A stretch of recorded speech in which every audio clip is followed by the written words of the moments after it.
Okay, let's see. Showing live there.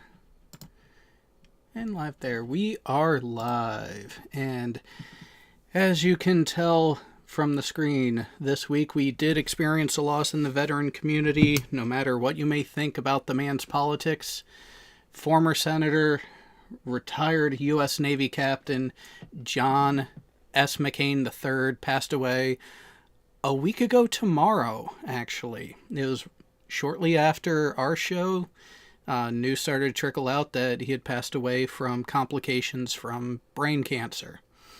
One of the worst ways to go. But this, say what you will about the man as a politician, but you cannot deny his balls as an aviator, a naval aviator who spent 5.5 years in a POW camp in Vietnam, had his chance to get out early and chose not to because he didn't want to jump the order that had been set.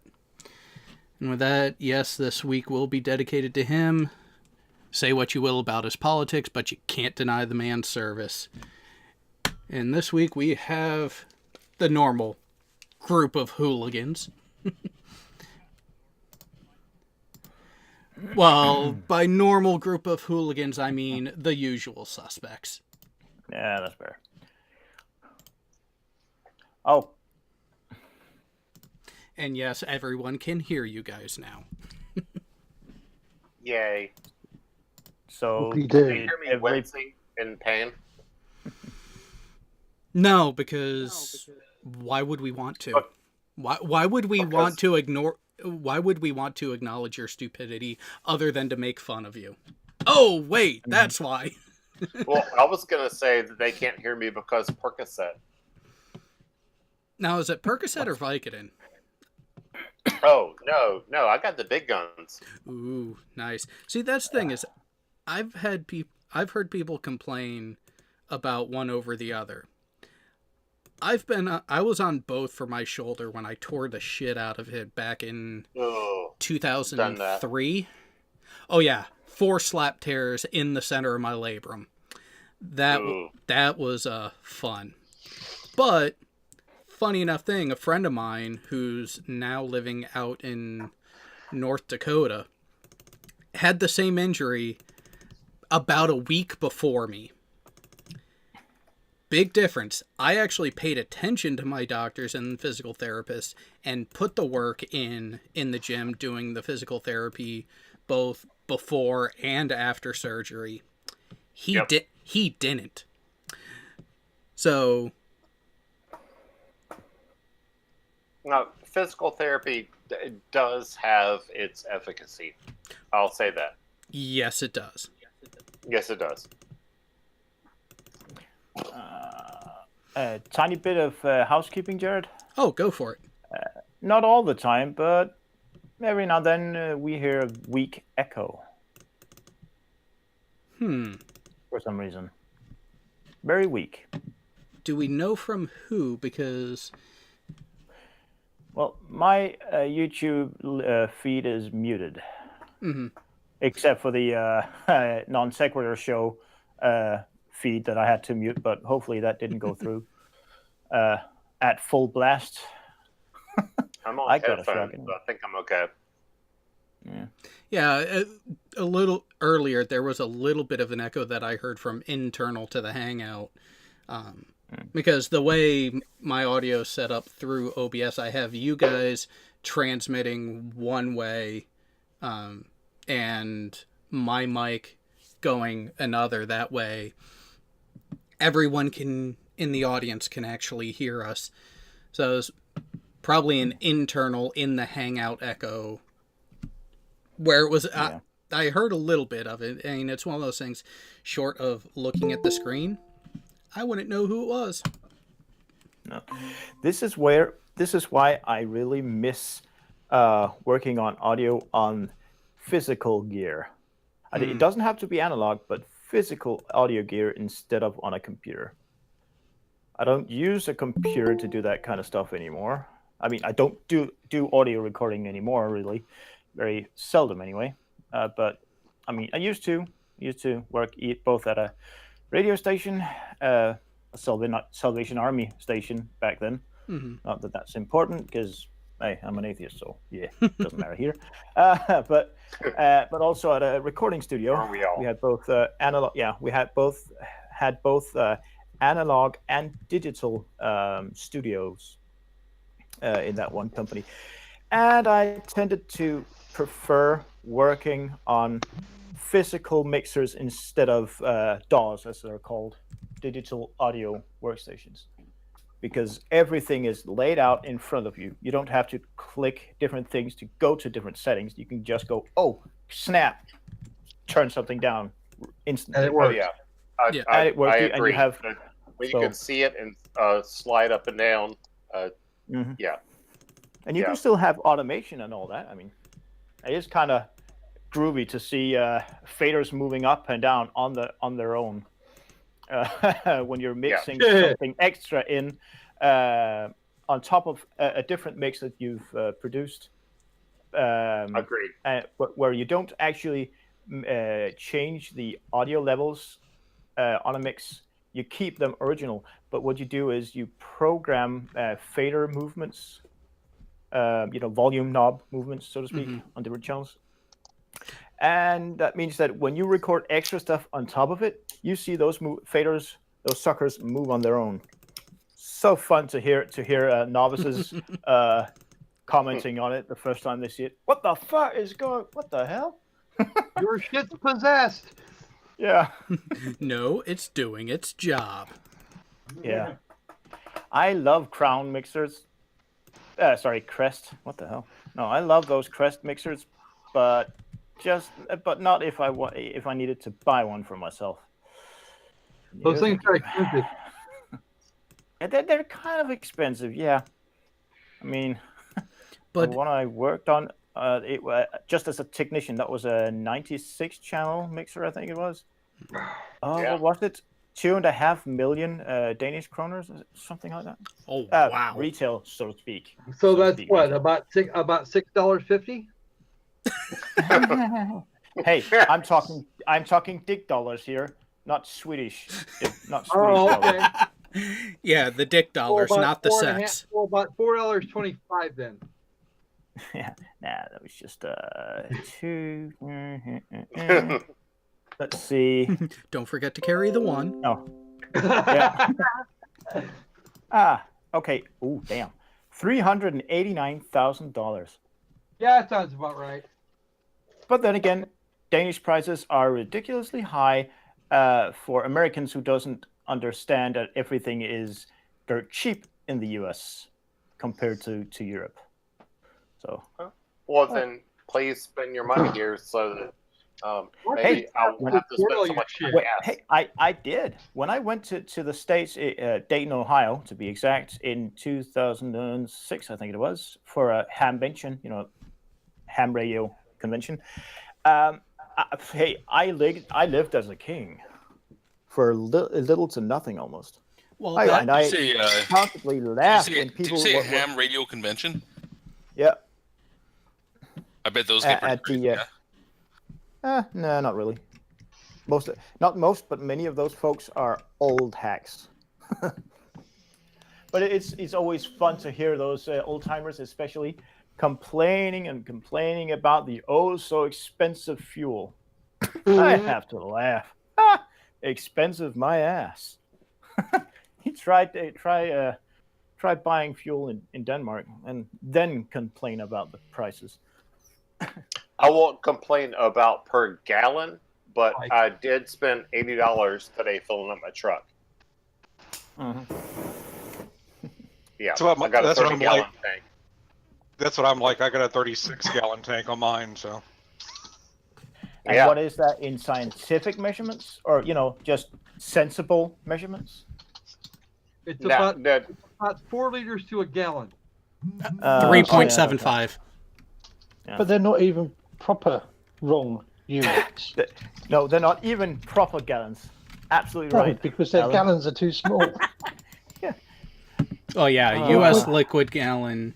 Let's put it this way. So my vehicle, if I run it down to as close to empty as I can confidently go, general full refill after that is close to 19 U.S. gallons, which is 71.9 liters.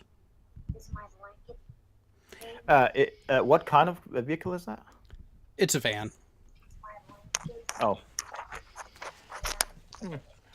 Let's see. My old work van. It was a Volkswagen Transporter, also a van. What did I get out of that thing? 11 kilometers per liter of diesel, I think it was. Oh, this is that was without a turbo. It was a tank, but I mean. Oh, this is running regular unleaded, and I'll get 23 to 27 miles per gallon. So. Oh my God. Mine's not too bad. It's 19 miles a gallon on the truck, but I mean, it's actually not bad on a 5.7 liter V8. So. Well, I was gonna say for a truck, that is fucking beautiful mileage. I remember. Well, it was about 15 years ago. You were lucky to get double digit from a gasoline truck. Yeah, no shit. That's a weird thing about the States, though. I mean, yeah, most likely in many other countries as well. But in the States, you have had dirt cheap fuel prices for decades. So, yeah, in general, you didn't care about fuel economy and so on. So getting 4.5 kilometers out of 1 liter of gasoline, and yeah, I'm too lazy to do the calculations. That was just fine for you. That was on the low end of consumption. I never understood that. Bro, do you know why it is our fuel prices stay down as low as they do? Yeah, source. You have your own sources. Well, no, we import more. We import more oil than we produce. That being, you're actually partially right in that we buy. There's two things that go there. One, we're buying more or less in defense units because a lot of the places we're buying from, are places that we have bases or can get to in a big hurry. For example, Venezuela, not that we buy from them much anymore. And the other is that we're drawing more than we're stockpiling a bit. So when the price starts to get too high, we kick in part of our strategic fuel reserve. It tends to even things out a bit. Although we still do get hit by when the price of oil goes way high, we still feel the bite.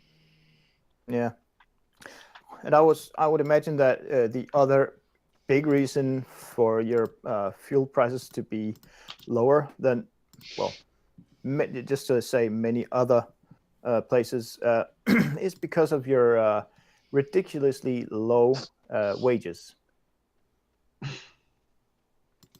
I mean, there are many nations that have lower wages, I know, but still. Low wages because we don't have quite the tax structure that some places do. You're not getting a 50 or 60% tax rate. I know, and it's a difficult calculation to compare different countries. I know, but no, I wasn't even talking about that angle there.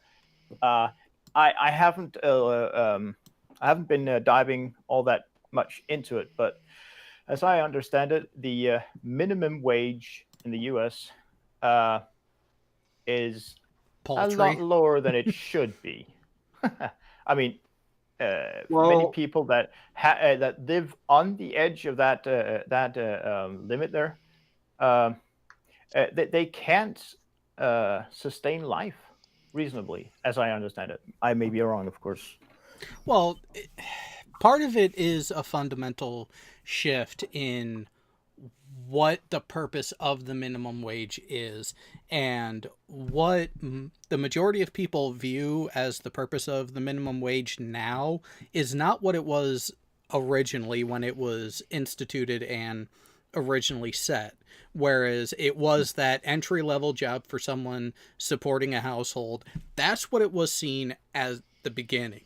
The way the minimum wage is treated now in the U.S. is entry-level, high school kid, first job type of no work experience at all, no work history at all. You are literally just entering the workforce.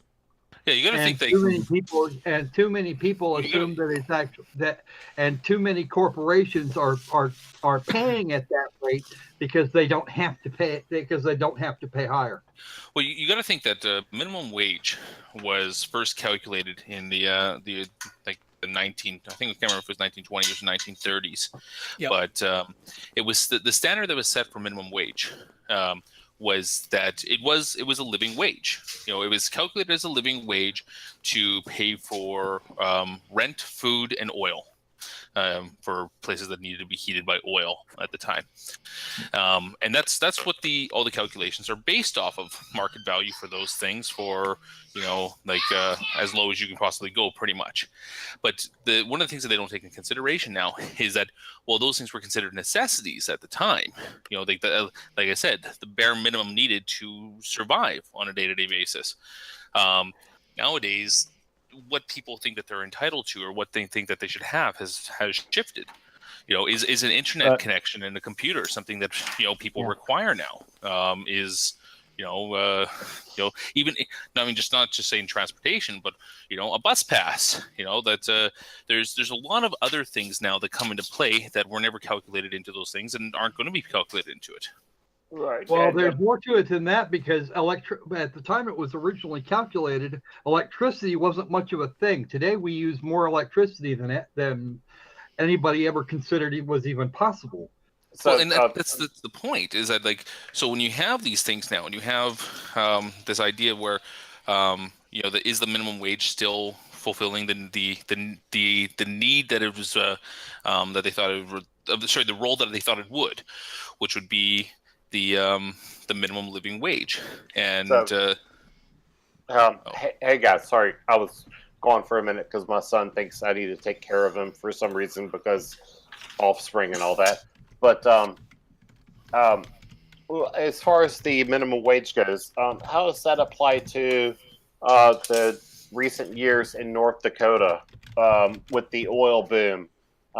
Was the minimum wage at all applicable? Okay, there was a minimum wage, but they were paying, $15 for you to be a cashier at McDonald's. So, I just want to. I don't want to fight about this, and I won't. But I would just want to throw it out there that there are market forces that are above and beyond what we call a minimum wage. Two questions for clarification.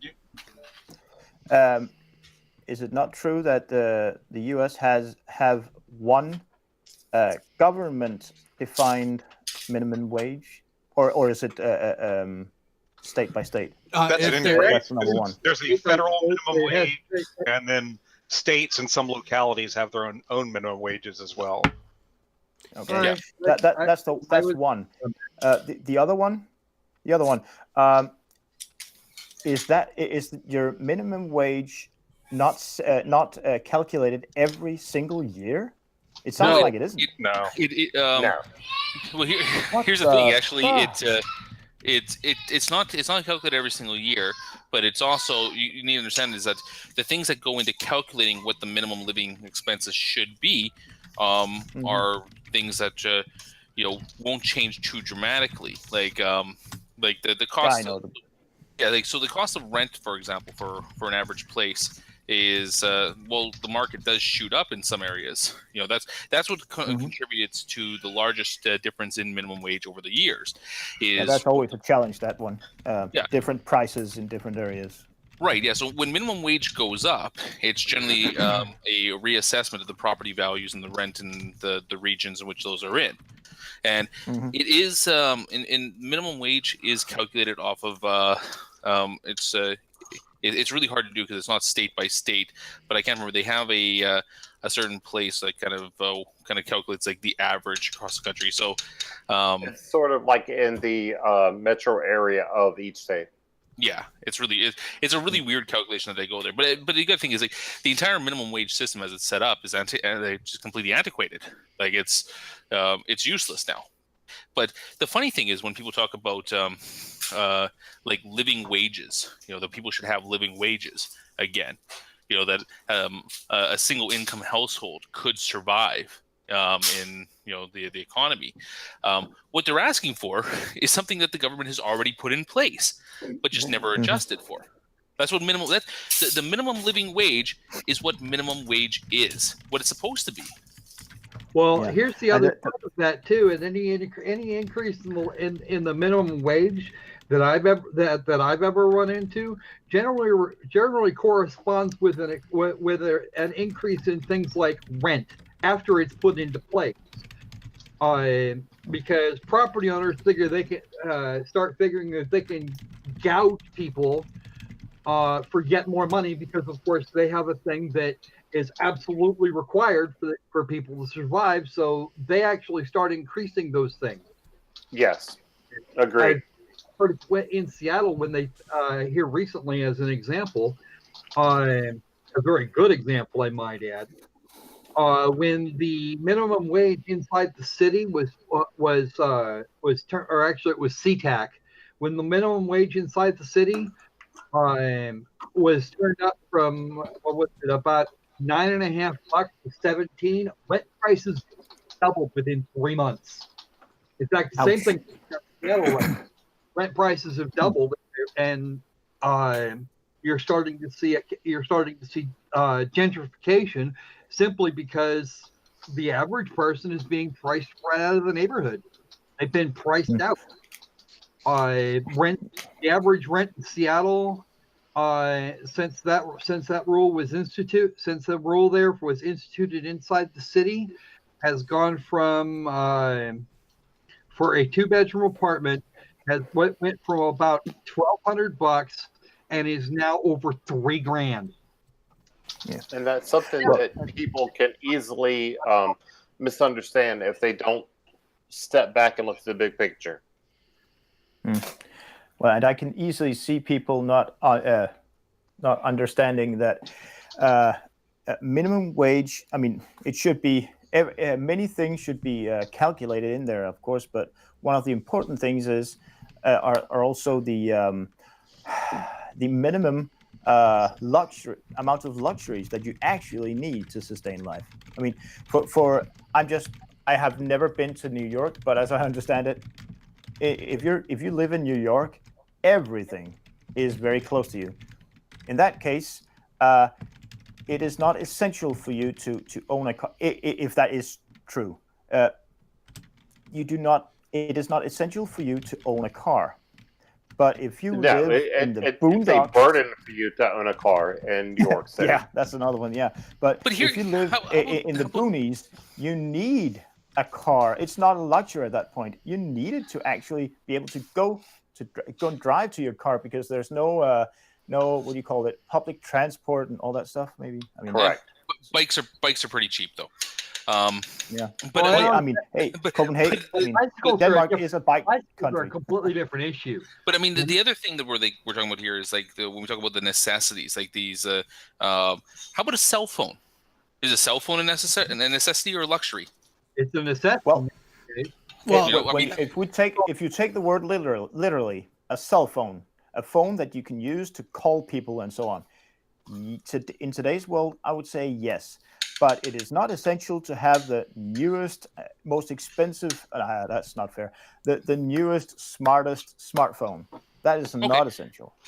What about internet access? I would say that depends on the type of jobs that you are. Internet has become Trying to find a job. Hey guys, you can't even get a job at Walmart or McDonald's without an internet connection anymore. I was about to say, just the job search process alone. All of your application setups are freaking online, and that's just the corporation saving money on freaking paper. Yeah. Well, internet connection definitely has moved from the realm of luxury to good to have into actual necessity because of how it's been tied in, not only to professional life, but say you do have a kid or a couple kids to support, they need it for a lot of their schoolwork now. And I totally agree. But for all of these questions that we have just asked about cell phones and internet and all that, I could ask my dad, but I can't because he's 30 miles away from me and he has none of these. Mm-hmm. So, but that's the thing. It is and it's not. That's a good point. Is that you guys can sit here now and you look at these comforts that we have, these things that do make life easier, but they're not necessities. Correct. There's always there are alternatives to these things. There are ways that you can get around it. And no one said life was going to be easy when you are working minimum wage jobs. So we'd like to have this level of compassion where we like to say that there should be these things that are taken into consideration. Cell phone, internet, transportation, access to transportation. These are all concepts that, we feel like we can get behind. But at the end of the day, they're not necessities. And the biggest problem people have that are trying to support themselves on minimum wage is that they think they are. There's a lot of people that are on minimum wage that feel like these are the type of things that they should have, that they do waste their money on. Everybody has a cell phone. Not every single person has the luxury of being able to afford it. People should drop those things if they don't need them. And I'm sorry if that's like a contentious view there, but unfortunately it's the truth. Well, here's the thing. I don't disagree with you, but I will point out a decision that my ex and I made years ago when we were living together, where we each had a typical cell phone plan with the typical upgrade options through prolonged contracts with the carrier. We got rid of them because we did the math and we realized that even paying the early termination fee, buying a phone outright, and then going with a different carrier on a month-to-month plan, by the end of 2 years, we ended up saving $300 each. Yeah, that's about right. Well, she told me that she got the better end of that deal. I'm just saying. She. Yeah,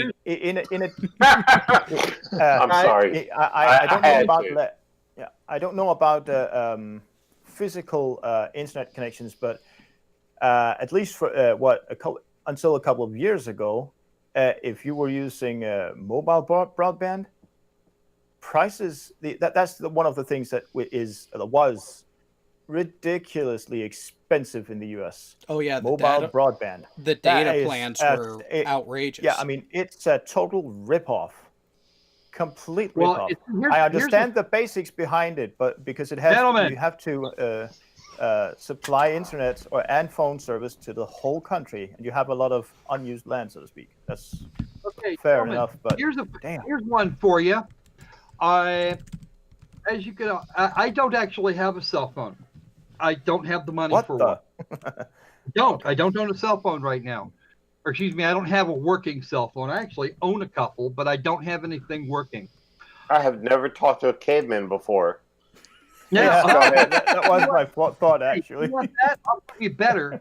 I can't get a physical internet connection where I am. I can't. It just will not happen. I'm actually on a cell modem. And the only reason I've got that without bandwidth restrictions is because there's a company that actually owns that has a paid up lease until I think it's 24 for a bunch of bandwidth they then released to Sprint. And Sprint in and of itself, Sprint has its own damned issues, and they don't like giving me the unlimited bandwidth to which I otherwise pay.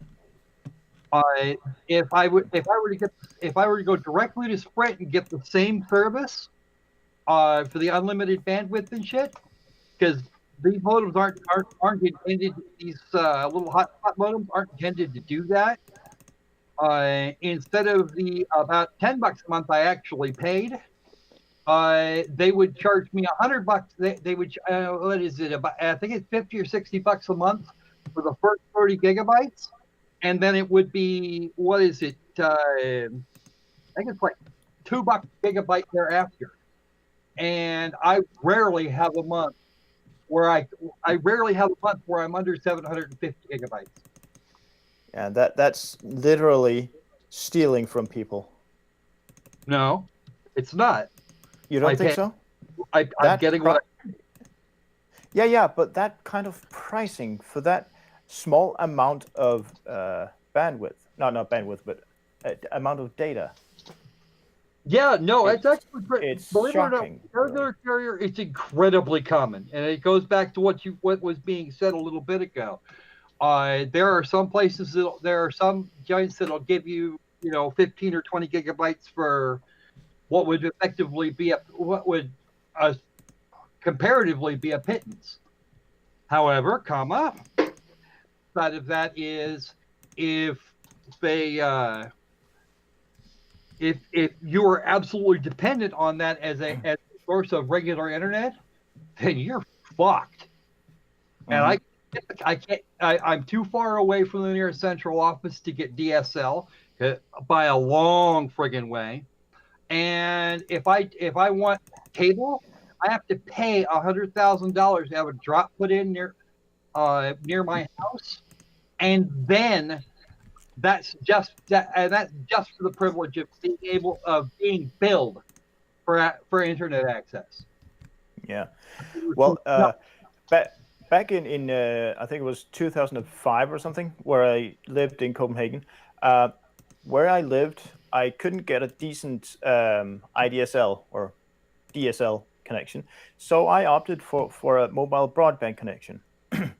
Back then, I paid, and I just paid about $62 per month for almost one terabyte per month. Yeah, I could see that happening. See, I wouldn't. That was then. If it was that, I wouldn't have a problem. The problem, of course, comes from a thing that happened a few years back.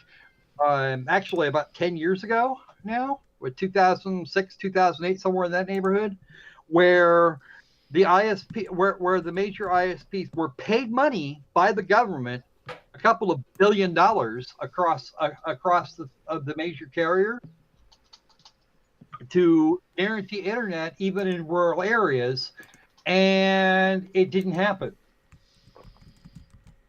in any way, shape, or form. Didn't okay, that contract that was between those ISPs, did it not state a time frame at the very minimum as to how long it should take?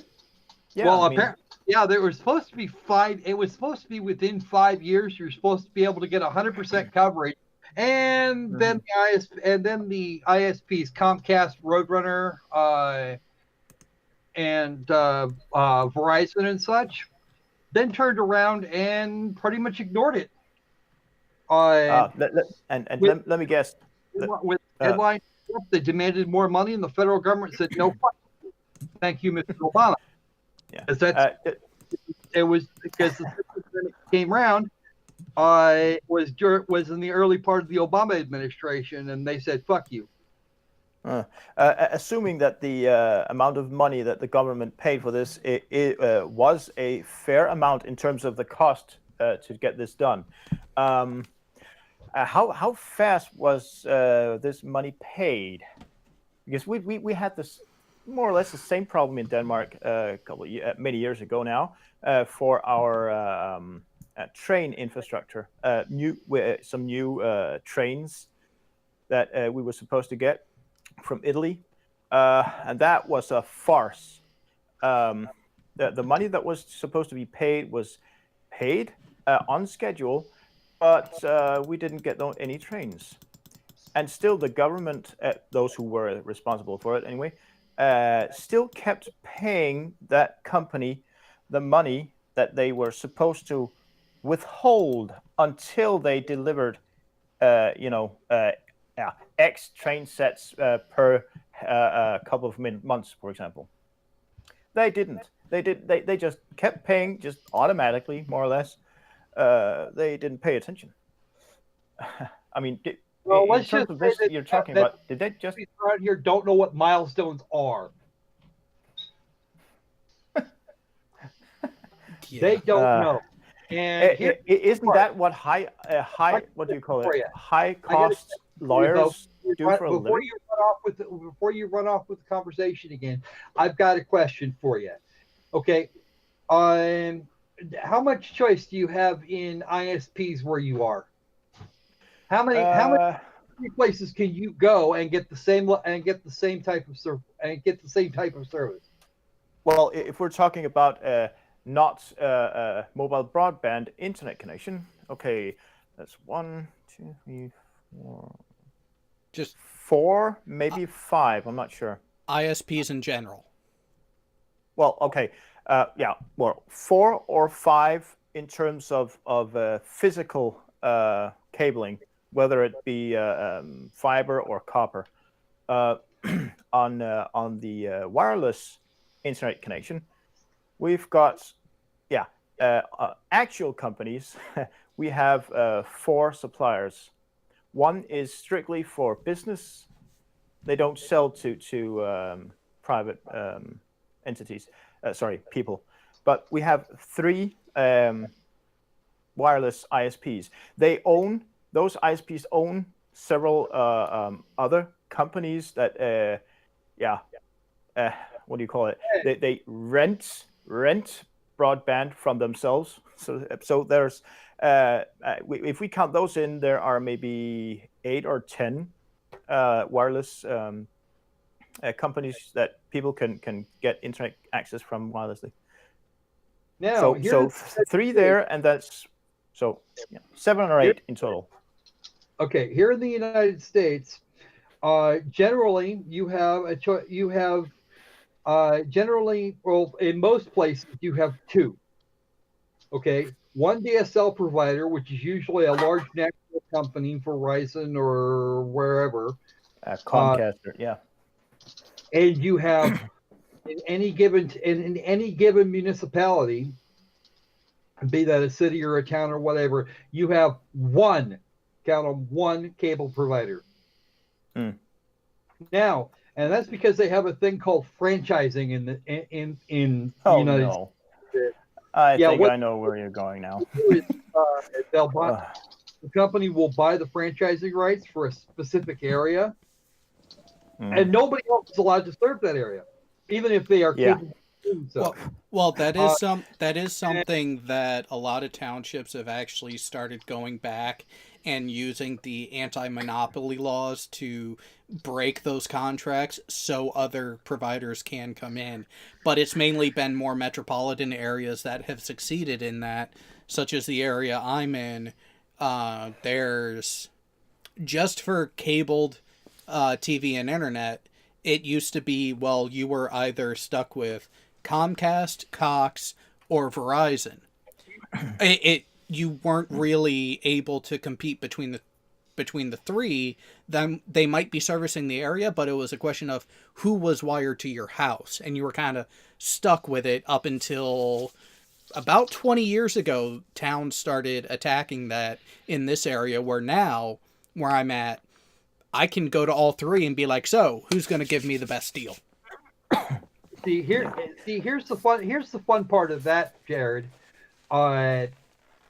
Comcast is the only place that's allowed to cover my house, and Comcast won't do it. They refuse.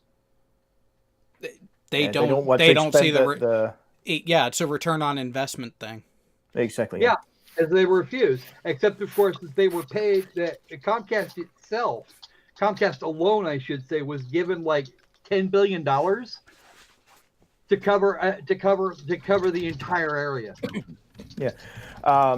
There's a Danish concept that is the name of it is used in America because no one has come up with a good name for it yet, still. Something called an ombudsman, or in Danish ombudsman, that is supposed to protect the citizens' rights, so to speak, in terms of things they buy and services they are supposed to be able to get. Can't they help with that sort of thing? Well, I think that that's a weird We have question, those though. creatures Like, here, what but- kind of thing do you think? Like, what kind of rights or services is he being denied? Like, you don't have a right to cable. Like, and if you buy a home in a region that doesn't have okay, cable, like it's yeah, how are you going to go to an ombudsman? How are you going to force a corporation to put that type of money in there? Now, if there is, I know how. If as Crocker Squirrel said there, if the government has a contract or whatever it's actually called, I could imagine it's called something else, but It was a funding bill, is what it was. yeah, funding bill. Excuse me, a funding that is actually signed. yeah, I'm pretty sure that is under a contract, a legally binding contract with Comcast or AT&T or whatever. If that contract is not met, then the ombudsman would have something to go on for an area. If Comcast has signed a contract to supply a certain service for a geographic location and they don't, then there is something for the ombudsman to work on.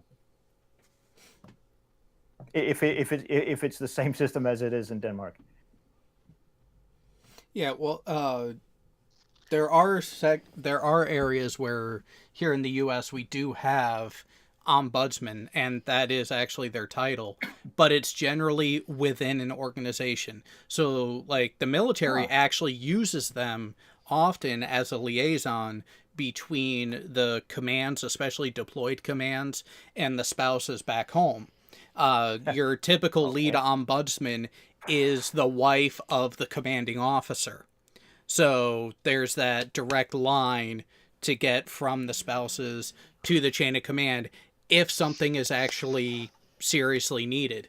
The TSA, another government organization that I work with intimately, to mediate workplace disputes and the way they actually go ahead and bid for positions when it comes time to renew the shift rotations.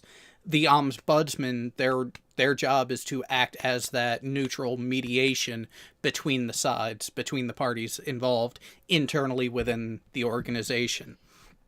When it comes to a service provider and client aspect of it, the closest thing we have in the US is really an old dog with no teeth called the Better Business Bureau, where, yeah, you might be able to get some remediation for issues through them, but they're not really a legal binding, enforceable organization for those private companies.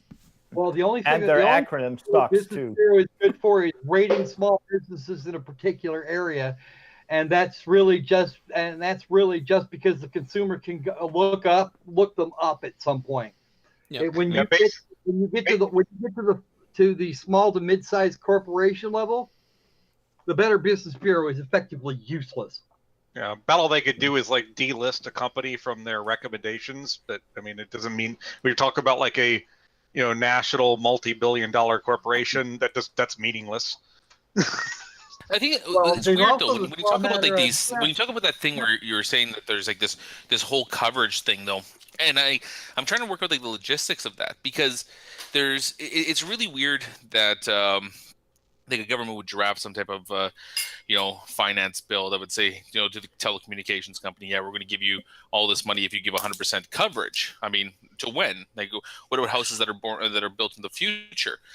What about the ones that are in areas that are just not viable to actually produce to lay down any type of cable to a place like that? Like to say that I'm not sure what this bill is that you're talking about there. I was kind of looking it up, trying to look it up there, but when you start dealing with countries like the U.S., and even Canada, Australia, like large countries with like expansive populations and a lot of areas that are desolate from the from major urban centers, to think that you can actually lay down like a system of fiber optics across that entire country is impossible.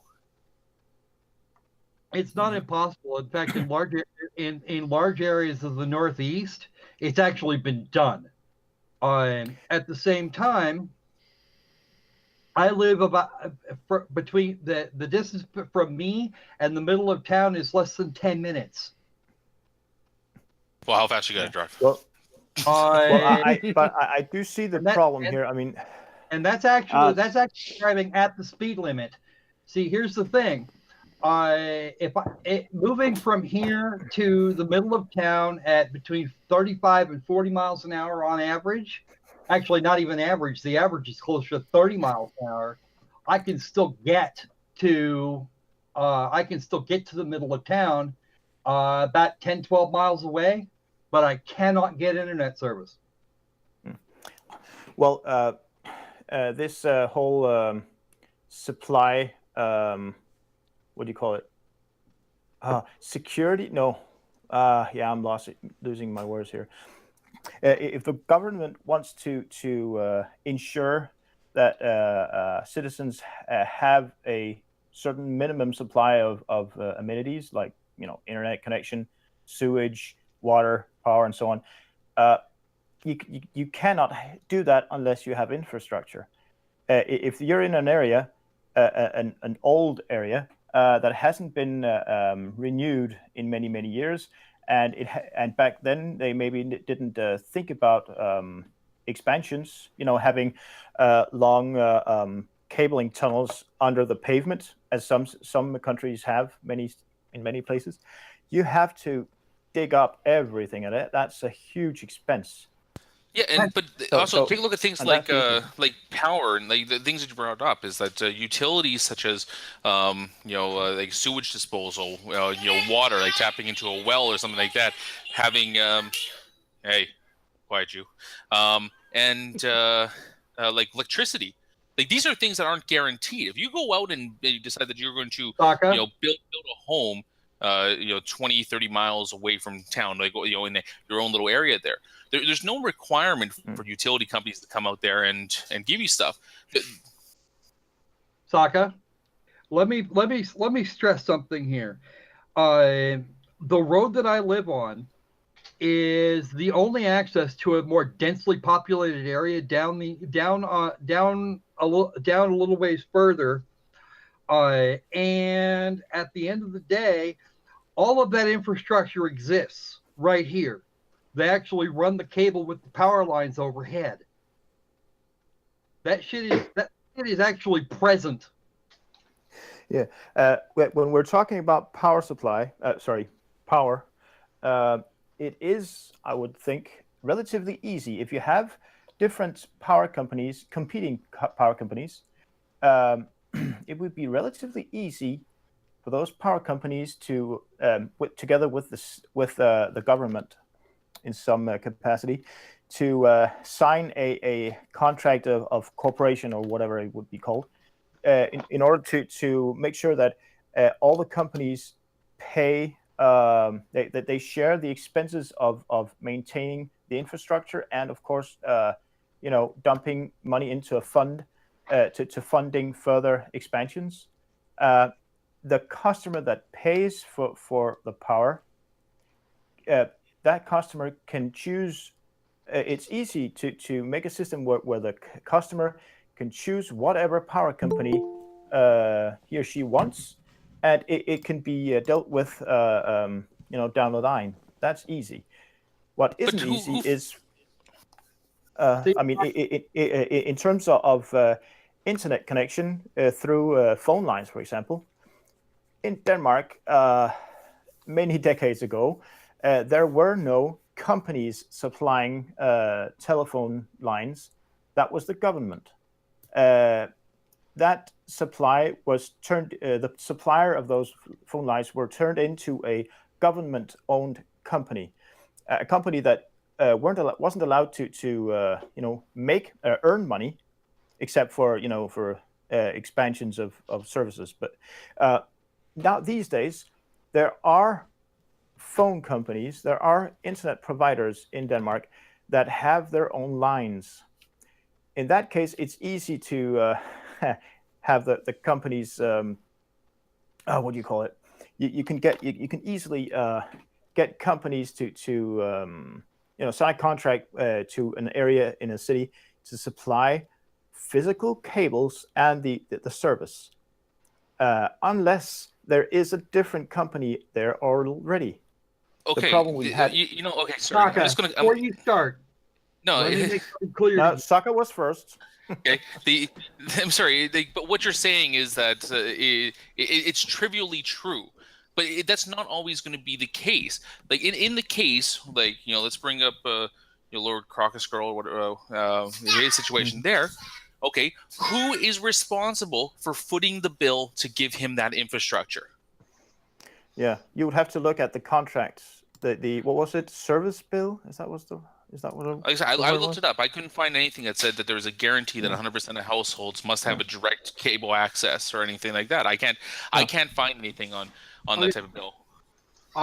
Doc, just to give you an idea of what the infrastructure looks like here. Right. No. Listen. That's fine. Like you can show me what the infrastructure is. What I'm saying is that let's say that. No. I'm not interested. Let's say that there's 10 acres, beside you, and I decide, I'm going to build a house there. Okay, and I go out there and I build a house. I can't then go petition to the water company to come out and drill my well for me, or to hook me up to any type of like infrastructure that they have in place. I can't go to the power company and tell them to run stuff there, at their own cost because I want to have power there. I don't have to go to the town or whatever system is out there for to get my sewage pumped away. I got to put my own septic tank or something in that way. So why you think that cable would be any different is the point that gets to me. Cable would be different than that. Okay. If you don't have cable, it's not the end of the world. Completely. Okay. Here's the deal, and this goes back to that factoid that I was just talking about. They won't serve this house or the house next door. However, there are two large farms on either side of the piece of property that I'm living on. They both have cable, and neither one had to put out $100,000 to get it there. Okay, that stinks. Okay. Well, they will not deal with this piece of property without $100,000. Ooh, just a small question, Squirrel. That cable goes here all the way up and around to the backside of another road and supplies cable to at significant ranges, I might add. But unless I move my house, unless I get the house moved somehow about 20 feet closer to the road than it is right now, they won't supply cable here. Will not do. No. In terms of phone services and also internet connection through phone lines in Denmark, decades ago, where you had the problem, you had to use the company that was under contract by the government to provide the service, the coverage for that role, for that area that you were in. These days, they are under contract or whatever you call it. They have to if you have company A giving service, internet service and whatnot to my address, for example. If I want to use company B's internet services, company A is required by law to allow company B to use company A's physical cables. They are required to do it. That's how the Danish government dealt with that part. In terms of sewage, for example, I'm not totally into this, but I understand. You're not into sewage? Partially. Not that cunt. Oh, come on. Hey, I'm kidding. language barriers. No, I'm not totally versed in this issue, but I have enough understanding that if I live in a reclaimed area that formerly was an industrial area, for example, and there's a lot of new houses being built as people want to move in there. The law says, in terms of sewage, that the government insures, not by private companies providing it, but the government is the provider of sewage. The government is required to provide sewage at the as close to the nearest main road. Now, main road is hard to define, especially when we have to compare it to different countries. Sorry, but here at least, you have to.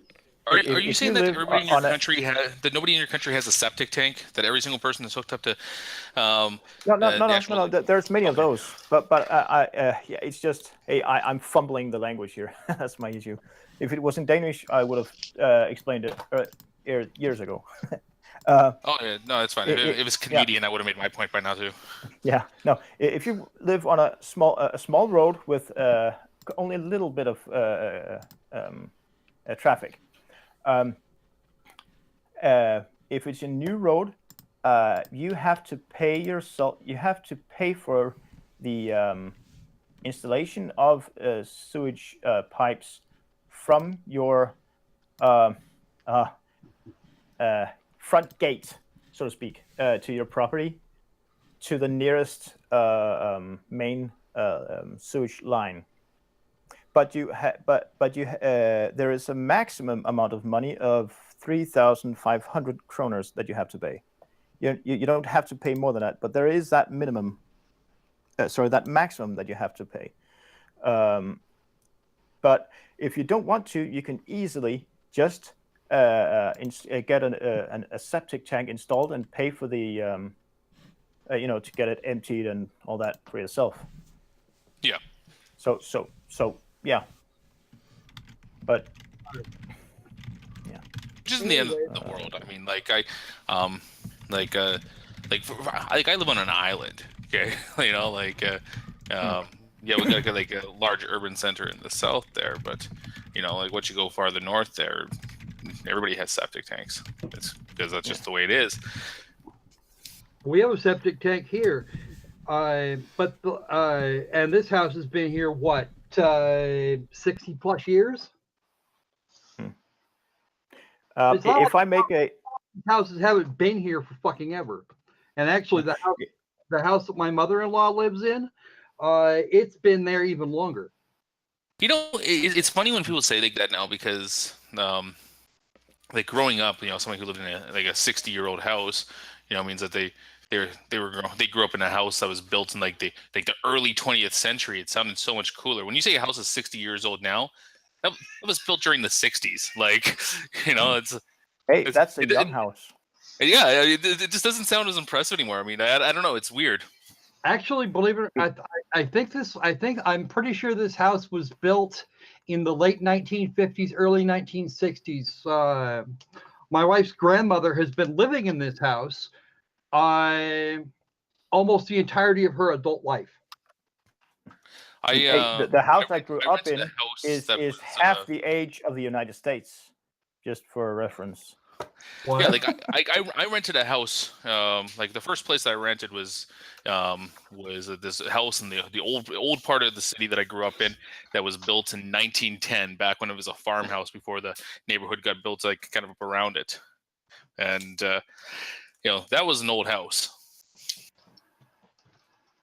A few years ago, I stayed in a bed and breakfast place down in the West Country.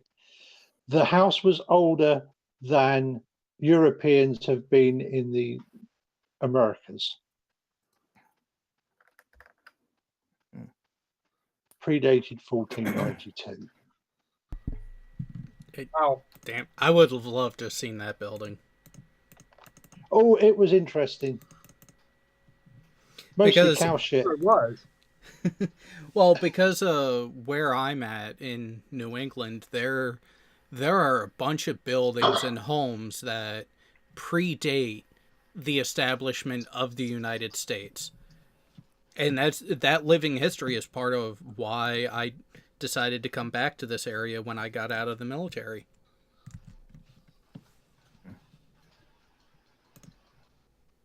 We actually still have we still have some of the original homesteads that were built here, back in the early to mid 1800s. Neely Mansion is actually right close to here, and it was built. I want to say it was built in the 1820s. And this state didn't become a state until what? 1889. And it seems we've lost Sokka. Oh no, he's back. Okay. I switched my mobile.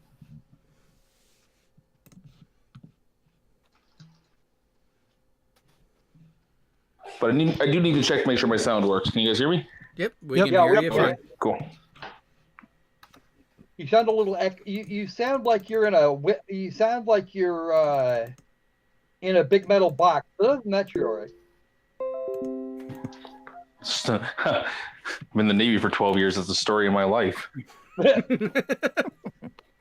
So true. So very true.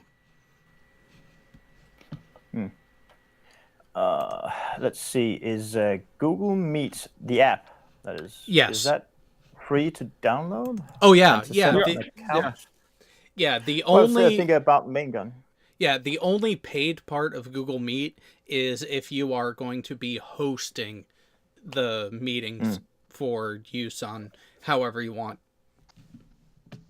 Yeah. Other than that, I was thinking about Discord.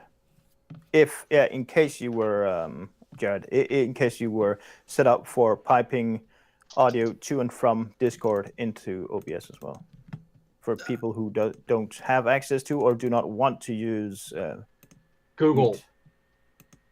Yeah, Google. Period. Yeah. You know, I've seen a couple shows use the voice channels from Discord before, and OBS does tie in with that, and I could have it set up to do that.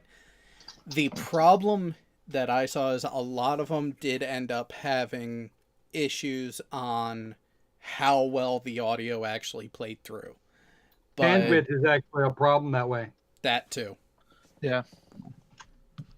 Because I do Some believe people have that got it. Some people have got that shit straight. The Honey Badger Radio does that, as do a few of the other bigger shows, but some use Skype.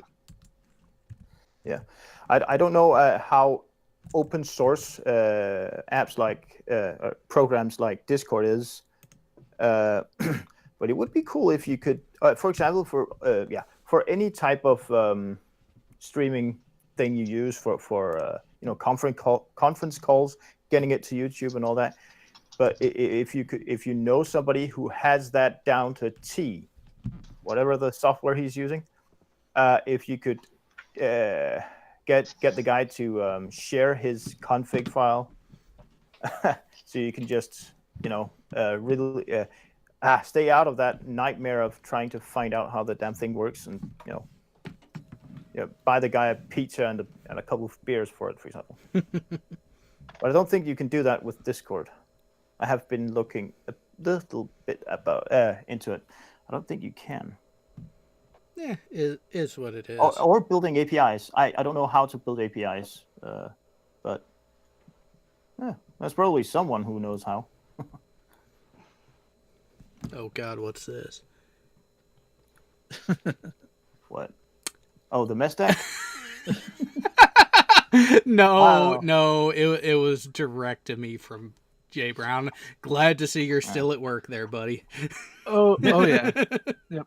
I've been sitting here waiting to pipe in, but you guys have been having a wonderful conversation. So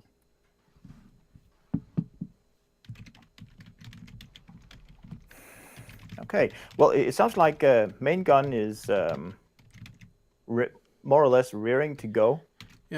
I'm just getting Jared, him are to... you able to pipe that through, or? Well, no. So he just needs the link. So if we get him onto the Discord server, it's already there. Yeah, oh yeah, I was just talking about using Discord. Or Not maybe you can run Google Meet through a Google Chrome browser on a smartphone, maybe.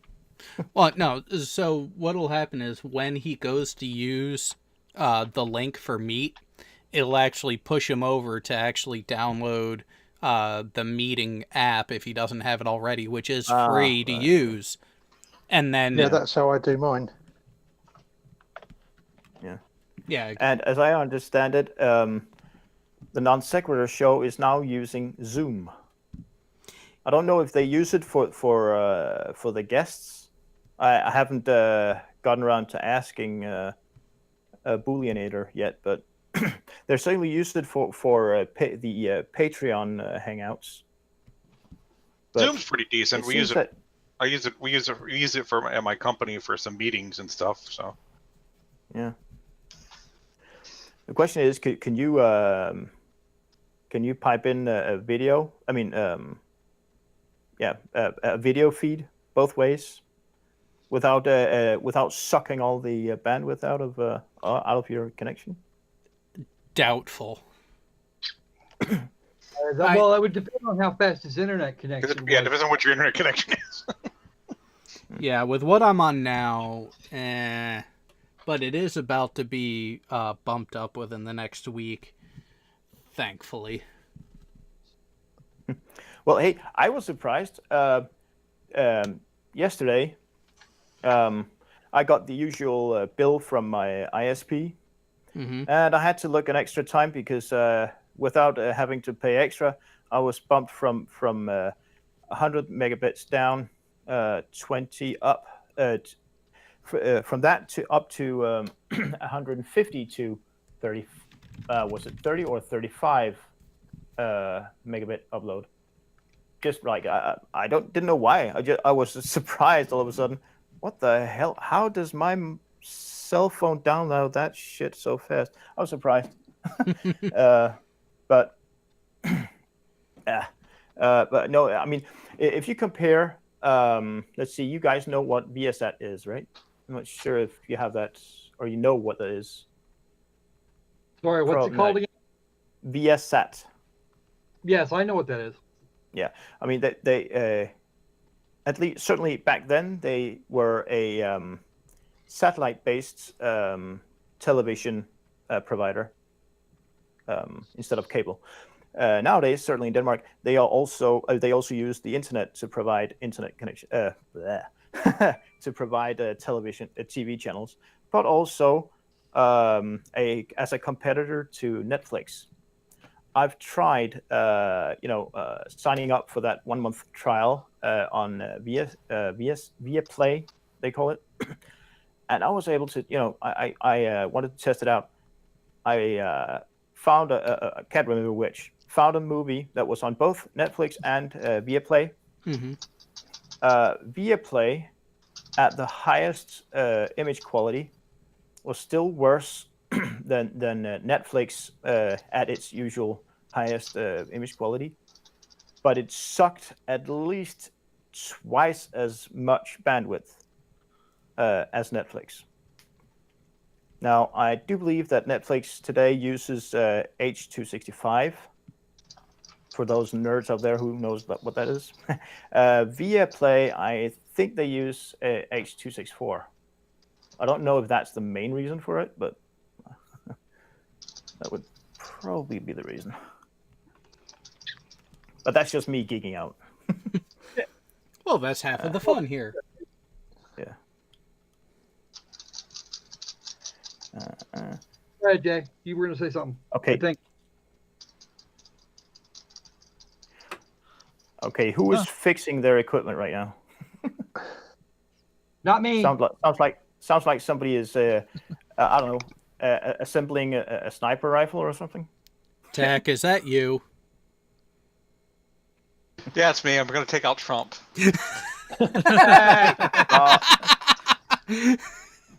Hey, don't say that kind of. Don't say I'm that. joking. I'm typing like something. Well, it literally sounded like you were screwing stuff together with those, figure screws, something. Now I've got to You know, ask. I'm a fast typer though. I have to ask. Not as fast as my big brother, that's for sure. Are you trying to Sorry? create a program to siphon off money from your company, a la Superman style, like they do in Office Space? Yes, I'm gonna forget the what do we do?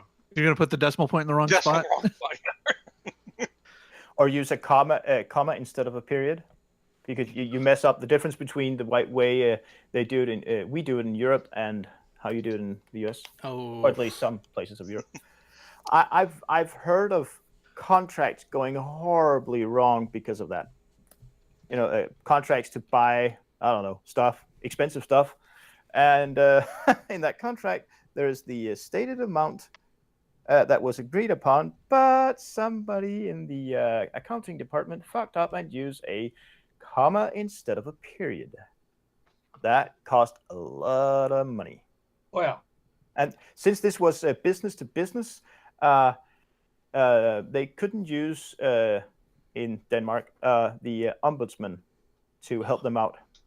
There is a law in Denmark. As a consumer, you're protected if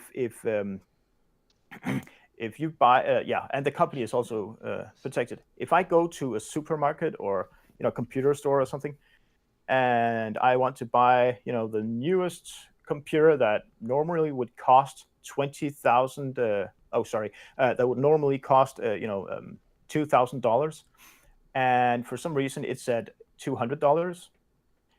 I wouldn't be able to legally buy it.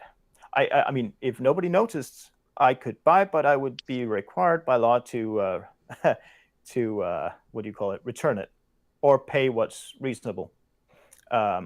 If the price isn't reasonable, as a consumer, I am supposed to be smart enough to know, something is wrong here, and I have the responsibility to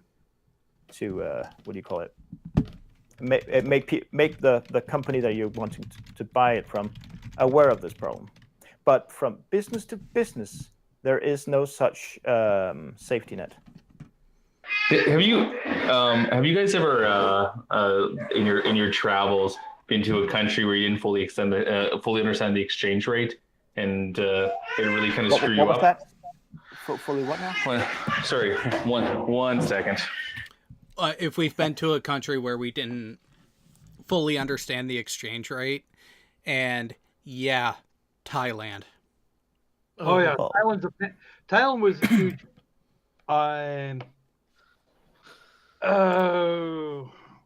The Philippines can get a little squirrely if you're not paying attention, but usually what they did, or what we did, was pick cash on the ship, or we were told in advance what the exchange rate would be, and we're told that if we got an exchange rate that was less favorable, that we were not to take it.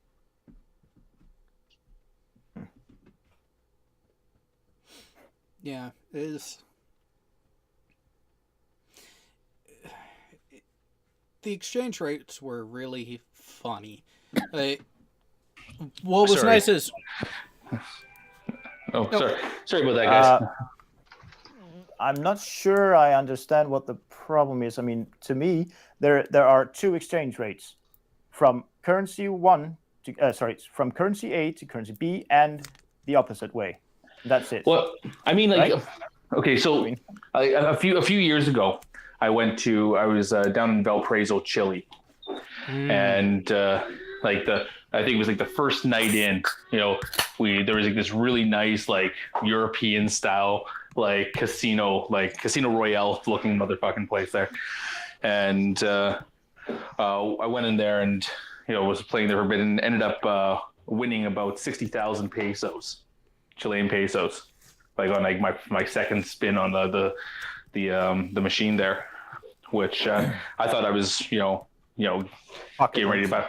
Yeah, I thought I was walking on sunshine getting ready to buy my car, and it turns out, well, it was still $80, but really threw me off. Yeah. Well, I mean, some people, not all, but some people are able to do rough, basic calculations in their head on the fly. I can't. Hello. So I have to calculate every single time. But it's just like, especially when you go down there, like South America, and like, or in Central America, and when like so many countries have use peso as a currency, but that just means dollar or whatever. I don't know, because like, you go to like Mexico, and like 1,500 pesos is like $80. And then go down to Chile, and you're still dealing with pesos, and all of a sudden you have 60,000 pesos, which is worth exactly the same thing as $80. That reminds me of some things that I really hate. I mean, it's one of my small pet peeves when I look at on YouTube. God damn it! I look on YouTube, look at different YouTube channels that do product reviews of nerdy stuff. I mean, build it yourself electronics or measuring equipment or whatever. Mm-hmm. It's way too often that I see those reviewers saying, "Oh, this product costs blah blah blah dollars," nothing more. It's as if they have no idea that there are more than just one currency called dollars. I mean, it's American, Australian. Let's see, is it Lebanese? I think. I don't know how many there are, but at least Canadian. 3. Oh yeah, Canadian. There's at least 4 different currencies called dollar. I think they even use the same sign, and there's vast differences between them in terms of value. In Canada, they're actually called Canuck bucks. Yeah. Yeah, we don't use dollars here. It's Canuck bucks. Oh no, you use leaves, maple leaves. Maple leaves. And here I thought the Canadians The money grows on trees. The loonies. Yeah. No, the loonie is just the name of a coin. It's a loonie is 1 Canuck buck. No, a loonie is what you call an American president at the moment. Hey. Well, Hey, it's not my fault. He's an asshole. He's not good at a company, keeping up a company. But time our authorities can be really iffy if someone starts talking about the president, especially when they talk about especially when it goes back to what Tech said earlier. Well, but here's the thing: we don't have the history that Lord Stephen Christ does. Which the other thing is, sorry, and what country are you in there, Ro? Who? You. Oh, it just sounded like you said Ro. No, sorry, I stuttered. Okay. My currency, according to what country are you in? Denmark. Danish. Okay, yeah, and you can put a gun to my head, and I can tell you who the last any president or prime minister or king, whatever the fuck you have in Denmark, was. Don't you guys have a queen over there? Yeah, but she is not like in power. Oh, only in what do you call that? In name only. Yeah, constitutional monarch. Yeah, there is no law in Denmark that can be passed without the Queen's signature. But the Queen, by definition, is not political. She is not allowed to express her political views. Isn't that the same with the Queen of England? Yes. Correct. Yeah, but who's going to stop her? Well, no, it's actually in their legal code that as part of the constitutional monarchy, she is to stay out of political disagreements. She cannot favor either side. You mean in the Constitution that she was nice enough to sign for you guys? What? The one we don't have. I mean, it's like in Canada, like they can say all you want that, so in Canada, because we're a constitutional monarchy as well, technically, we have the Governor General of Canada, who's like the Queen's appointee in Canada, and people say things as like, the Governor General is a ceremonial position, because they do everything on recommendation of the Prime Minister of Canada. But then again, this is the same guy that could actually disband the House of Parliament if he wanted to, and have come close to in the past, and has the right to unseat the Prime Minister. So sure, it's just a token position, but he still has all that power. I can never Just doesn't use remember if I'm supposed to say Holland or the Netherlands, but in Holland, let's just call it Holland. That's what we call it in Danish. I do believe they have a constitution, and they also have a monarchy. So, but you were Navy too, though, in Denmark, right? No. Hell no. He's a ground pounder. Oh, okay. No, I was a conscript in '97 with the air defense. That was the under the Army Artillery. I was deployed as a Danish National Home Guard, but under the contract of the Queen's Guard, or live. I'm not sure how to translate it, but what do you call it? Okay, so you're gonna help me with my geography here for a second. Okay, so you're Danish, and that's from Denmark, right? Yeah. Look at a picture of Europe, okay, and look for something that looks like a face looking to the right. What country is the Dutch? That's The the Netherlands, Netherlands. right? That's Netherlands. below us. That's below us to the left. Okay, what do you call people from facing Great Britain? Okay, and what do you call people from Holland? Dutch. Yeah. Okay, the Netherlands and Holland is the same thing. Yes. Well, Okay. Holland is part of the issue. Netherlands, is what it is. Oh, okay. Yeah. All right. Yeah, I'm trying to figure this out. See, it'd be easier if they're like Hollandese or Denmarkians. Then it'd make more sense to me. Yeah, I mean, Canadians from Kazakhstan, that makes sense. Americans from the States, it doesn't work. America. America. No, it is confusing when you have that kind of issue there. Well, it is. I mean, I can't remember if it's the Canadians are in a constant discussion over Hans Island in the Arctic, and I can't remember if I'm supposed to hate the Dutch or the Danish because of that. No, I would imagine that you guys have the same problem, Americans as well. I would imagine that if you live in a certain city, if you live, let's just take Florida. If you live in Florida, you are a Floridian. In Denmark, usually if you're from Florida, you're an idiot. But I'm just saying. Yeah. If you live in Florida, you're fucked. I know that's no, but Florida Denmark, man, let's go. Yeah, in Denmark, I'm just kidding. Different ways of expressing our what do you call it, township. It doesn't even depend on the makeup of the city's name. I mean the grammar.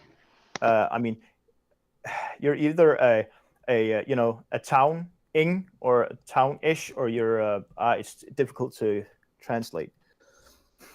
It's a bit like the Holland Dutch thing, just a bit more complicated because you can't guess what you're supposed to call a guy that lives in a certain city to identify him as a citizen of that city.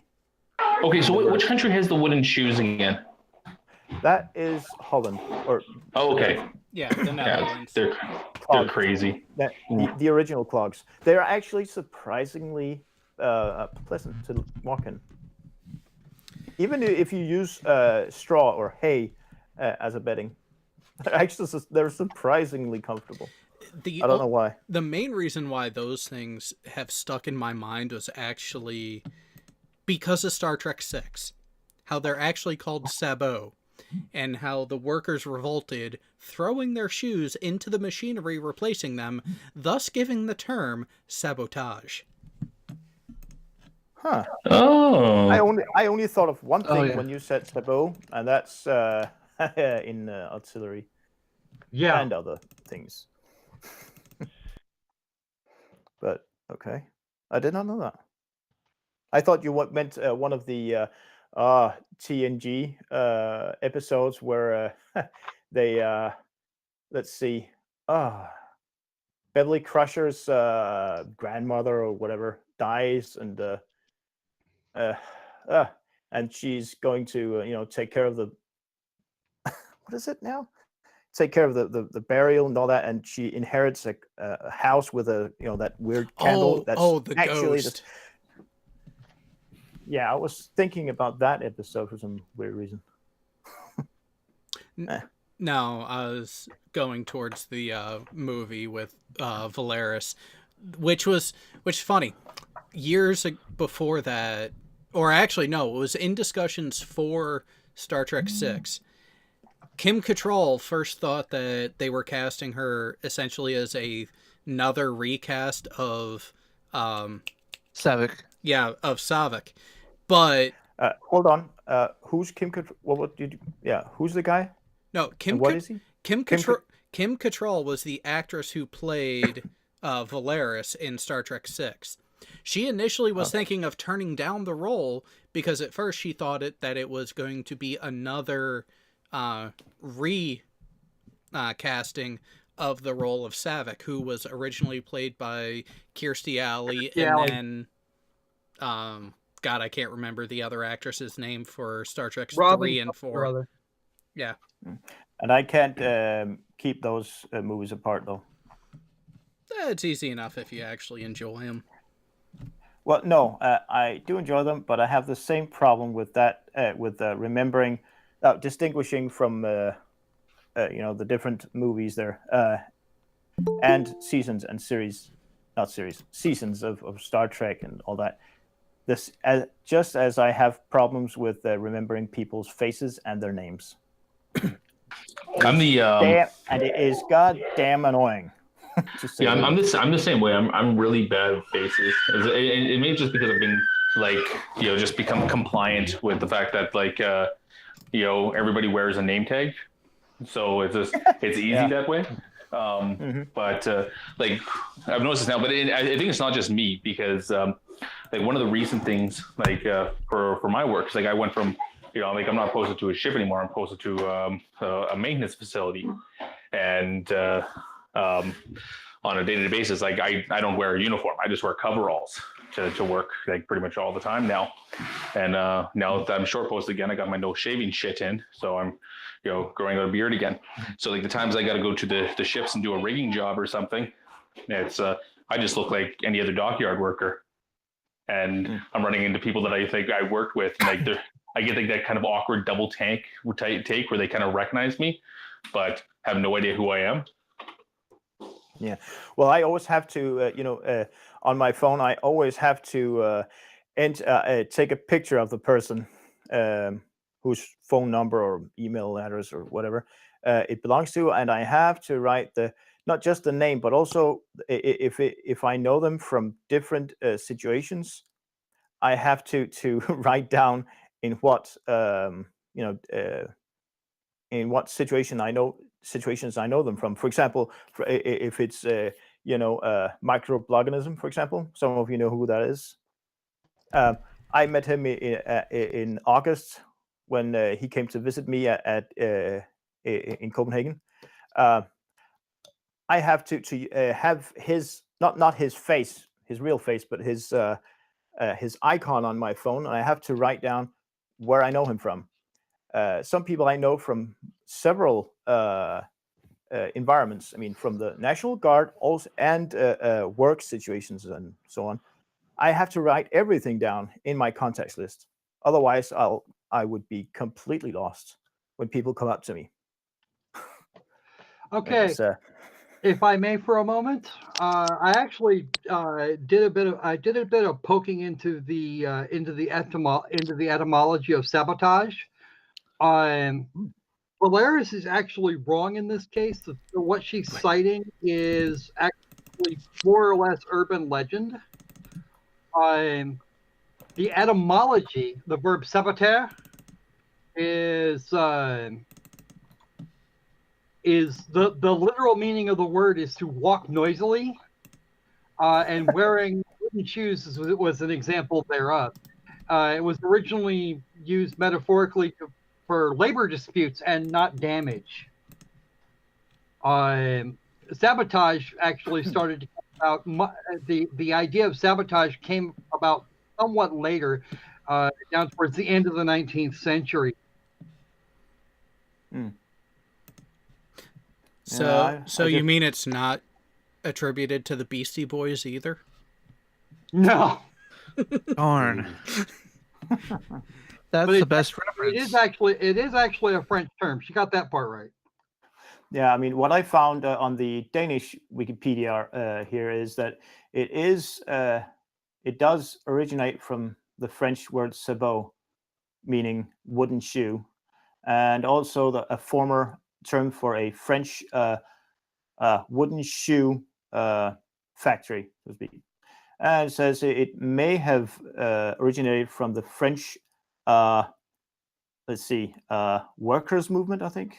I should, in the 1870s. And blah, blah, blah, blah, blah. Yeah. Oh, yeah. Where the workers, as pressure against their employers, often stopped the factory by throwing their wooden shoes, sabot, into the machinery. Well. Yeah, I hope it's not a glass factory. Good thing it wouldn't be a glass factory then. That. It is, however, common legend. It doesn't say here anything about it being. I mean, it does say the term may have originated in the French and so on. And it's Wikipedia too. Well, yeah, it's Wikipedia. Yeah. Etymology, an old French verb, meaning to walk around noisily. Which in shoes like that, it would in fact be. It actually would be quite noisy. Yeah. So, on a different note, hey, main gun, could you please not point that main gun at me?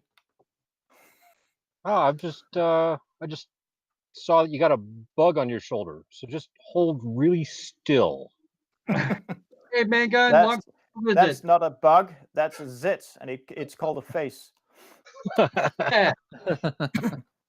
Hey there, mate. Long time no visit. Haven't seen you in a while. Yeah, I was on a little excursion to buy a new truck, and it took me a few months. Well, I'm fixing to say you haven't been to live streams in a long time, man. I'm still doing them. Yeah, I've been meaning to drop by. I've seen that you had them up, and I've just been busy as hell, just trying to take care of all kinds of shit. Well, there's one tomorrow about noontime my time. Oh, that sounds awfully a lot like. Should I say it, Jared? Oh, go for it. Go for it. No. I don't know. I don't like the guy. I don't want to advertise that asshole. No, not an asshole. Dumbass. Oh, I thought you were going to go with a shameless pug. Yeah. So did I. No, actually. Something about it's because I can't remember the quote exactly. The daytime, nighttime. Oh, yeah. Was it Super Rats? Yeah, remember. it's Super Rats. Yeah. Which I still have a link to that video somewhere. It's no thanks. To be on the safe side with that too, I have my own unlisted copy of it up. So. The gift that keeps on giving. Lots of universal coordinated times everywhere around the world. Who was that? Yeah, that too. Bipolar. Yeah, you're Alan. You're talking about the what you learned at the Slice Burkane hangout earlier today. Oh, that's where I heard it for us. Yeah. Yeah, I knew I'd heard it. I couldn't remember where.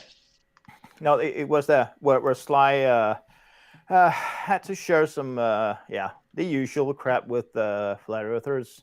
He had found he had decided on who to pick for debates. They had initially accepted said debate, and it was bipolar or something. I'm not sure if that's the whole name. Bipolar Flat Earth, or Flat Earth Bipolar, or something like that. Yeah. And it seemed that they hit him and his girlfriend, I think it was. I should be impartial here and say use the excuse of, whether it's real or not, of them making a mistake about the time zones in terms of when this was going to be happening, i.e. Sunday. Oh no! This Sunday. Actually, we were joking that they were going with the Jaren defense of not understanding the time zone, thinking UTC like meant, it did to you. Thinking UTC meant your time code instead of universal time code. But the actual reasons that they gave for at this point, working essentially, God. damned working God. So they're either crap at lying or crap at using a calendar. In other words, actually, I would be of course both. Just leave it at their crap. I mean, why? Yeah. Or I mean, I could imagine them just initially having faith in themselves and say, oh yeah, we can do this. We can bring this guy down and say, oh fuck yeah, we'll do the debate, and then everything is set up, and then as it gets closer and closer, they start getting cold feet because and wants to use an excuse instead of just being honest and say, you know what, fuck it, I don't want to after all, because I don't think and blah blah blah. It's probably because they got cold feet. Well, it's that whole thing that they don't have shit to actually support what they're saying, so But at least they do have tests that they have made themselves, though. Yeah, okay. One of the few. Well, that was Sly's minimum requirement, that they have to have had made their done their own experiments. Yes, but that doesn't necessarily mean. Well, but that doesn't necessarily mean that they were right. No, that's true. But to say they didn't have to do. Sorry? Didn't have to do the experiments in a competent manner, did they? No. Well, would you expect them to? I mean, they are flat earthers after all. Yeah. And I know this is a part of human psychology, but it takes a lot to say, okay, I accept. I take up this debate and actually going through with it.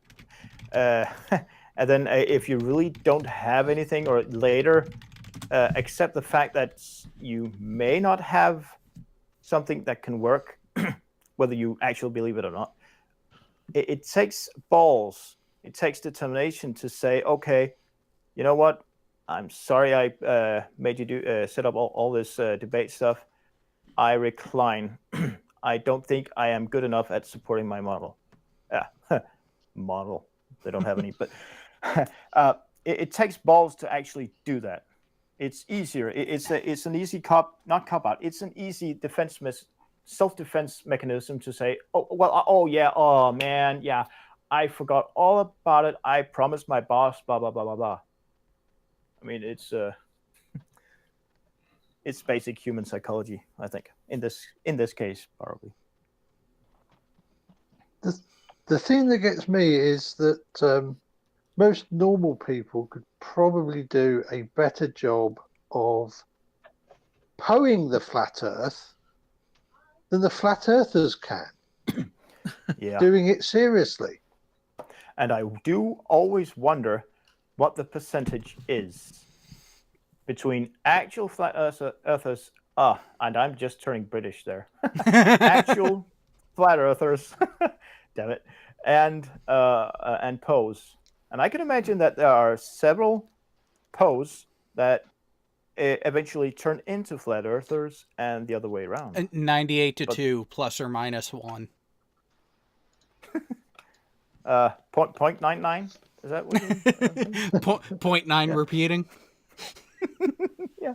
It's not the same. Yeah.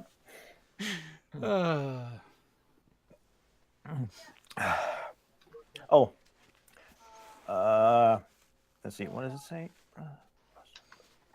Okay, and to Nim in the chat, no, I don't suffer from a disease called prosopagnosia. that's not my problem. Although I imagine there are different levels. Yeah, I do have that issue, but it's not. I'm very far from being unable to recognize myself in a mirror.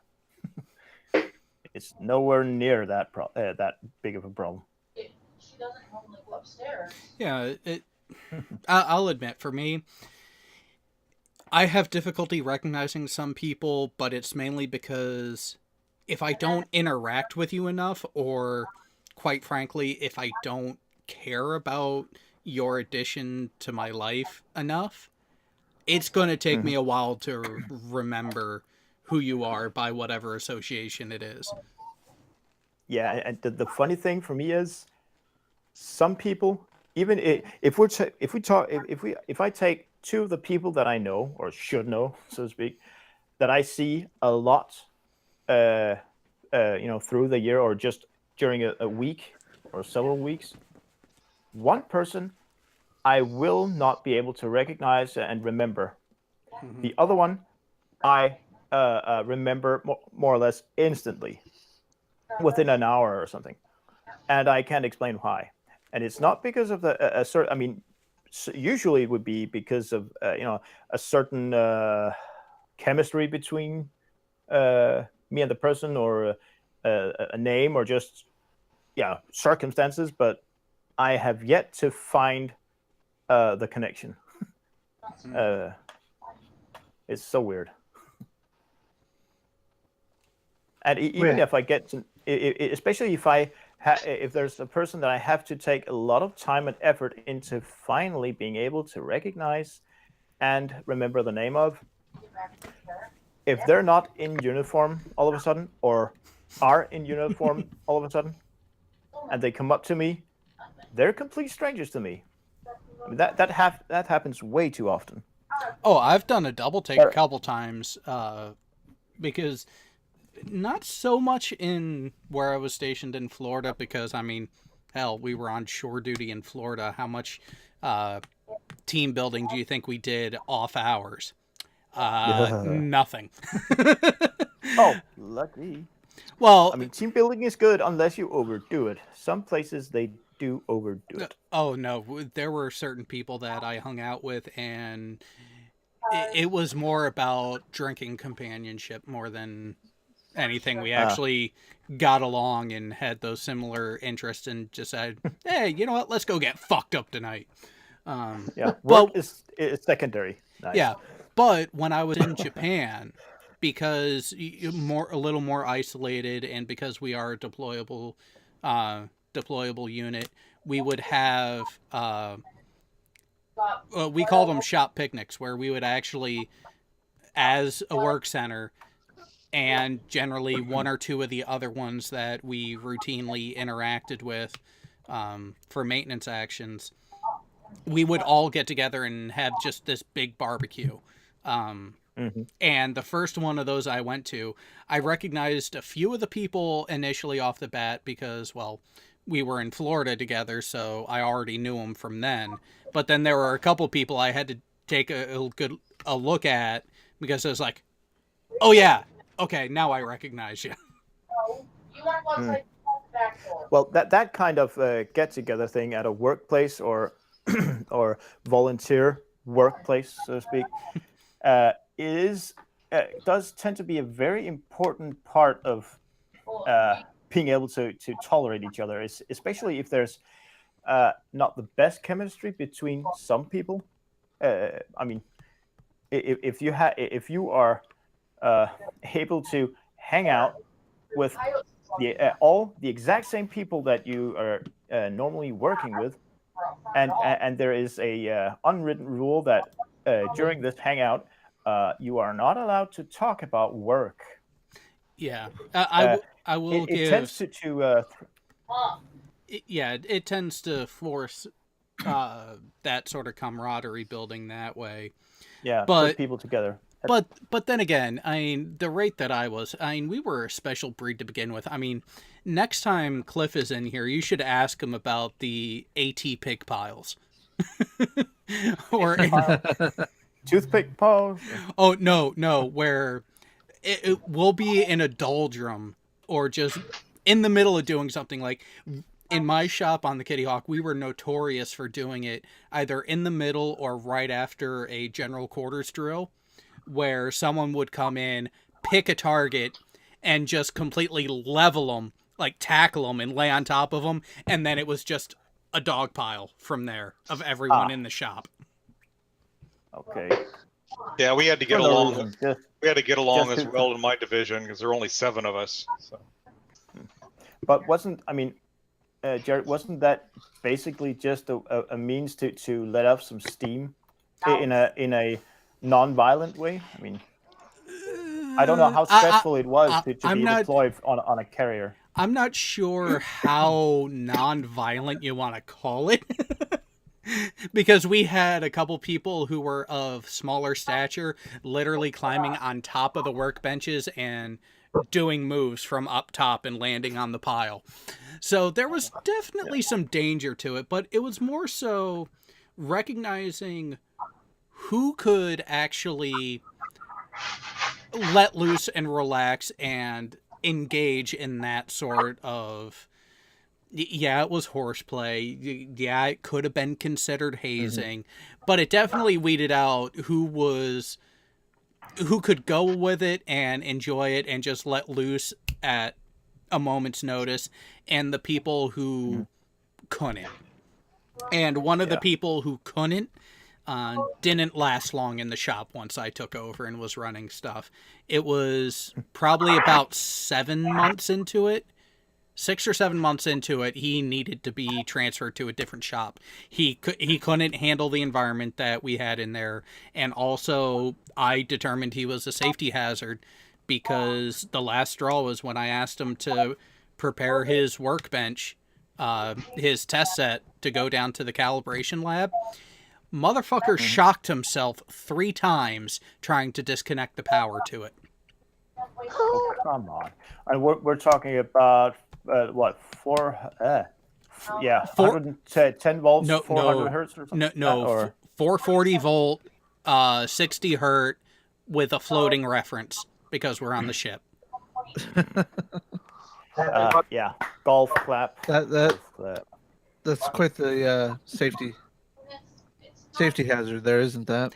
Yeah, and that's the thing is, I was sitting so I was the production supervisor. I'm one of the few who always had access to the computer because I'm controlling the workload, making sure shit's going the way it's supposed to. And I'm there, he's behind me, and I just hear, ow. And my head slowly comes up and is like, what the fuck did I just hear? Then I hear it again. I turn around, and I see this motherfucker reaching for the power connector again. And from a good 25 feet away, I can see the problem. And before he makes contact the 3rd time, I yell out to stop him because... Yeah, but what was it? A yelp, ouch, or just an ow? Oh no, it was the obvious little shake and neat causing that. Okay. Yeah. Because because we're a floating reference, every test bench, every test set has a clipped connection directly to ship steel to provide that discharge path, because just the way power generation works on the ship, and when you're using the full 440, you need that grounding bit. There's no test set, isolation transformers that can save you. Yeah, his test set required 4 of them. He disconnected all 4 of them before disconnecting the power plug. What? Oh God! Wow! And these are not easy clips to visually miss, because they're pretty sizable spring-loaded clips with huge orange covers that slide over them. How did he make it through A school? I'm just curious. I don't fucking know. What was he rejected from the Air Force Academy, or whatever it's called? I mean, his IQ must have been below, let's say, 95. Maybe. No, here's the bad part.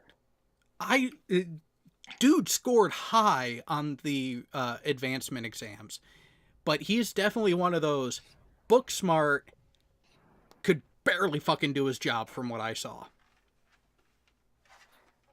They still have labs in A school, right? Yes. When I I think went they through, Yeah, meth labs maybe. when I funny you mentioned that, Bo.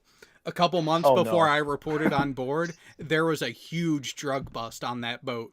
A chief and a few others were running a meth lab back in one of the void spaces in the aft end of the ship. Okay, I just have to ask here. Were they using the equipment obviously, but all all the chemicals and all that, were they all chemicals that were being used on ship already, or did they import stuff secretly? I don't know what they were using as ingredients. All I know is it happened a couple months before I reported aboard, and it was, the way I was told was I had made a comment about the cocaine ring that was busted about 10-15 years prior. And one of the guys was like, "Oh no, we're talking about the one that was just busted a few months ago." I was like, "What? A few months? What the fuck were they doing?" They're like, "Oh yeah, chief, a couple first classes and a bunch of thirds were cooking meth in one of the void spaces." Jeez. So we're not talking about the guys that are low on the totem pole. We're talking about higher up or medium or all over. E7, couple E6s, and then they had a couple E4s as their runners. Yeah. So as a Navy guy, I ask again, is that low on the totem pole, or is that higher up? I can't remember the. So 1 is the lowest, E9 is the highest. So for a higher up. Yeah. So you had a couple higher ups managing it all. One of them apparently supervising the work, and then a bunch of E4s doing the work. And distributing. It would probably not be a very popular, and it would be a bad image for the Navy, but wouldn't it be time every now and then to have all senior officers, or at least officers, personnel with that is a commander of other people, to what do you call it? Go through a drug test. Drug tests or regular. The entire crew is subject to random piss tests, and actually, at my first command, it was kind of funny because there was a female. There was a chick in my shop that I knew from A school, and the running joke at Jack's was the piss test requirements were 20% plus Taylor. Operation Golden Flow. Yep. I and again, I have to ask you because of ignorance. I think I saw in a slapstick comedy movie. I think it was with Leslie Nielsen actually. On a Navy ship that where they were doing those drug tests.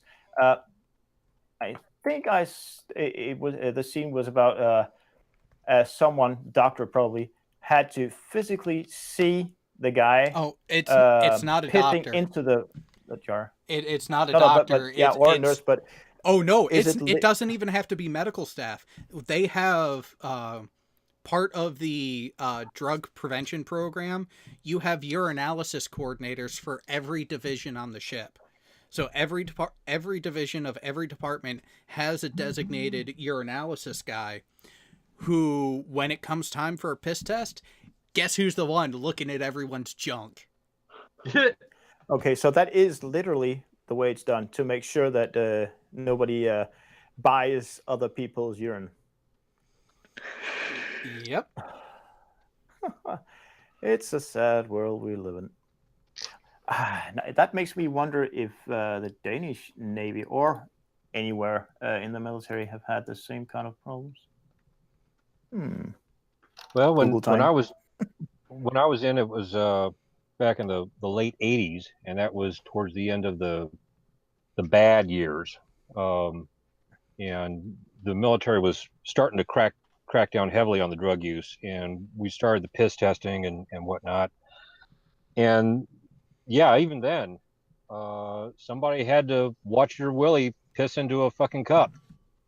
And it was, they had the random drug testing and all that crap. And you were talking about, you'd mentioned that that drug bust.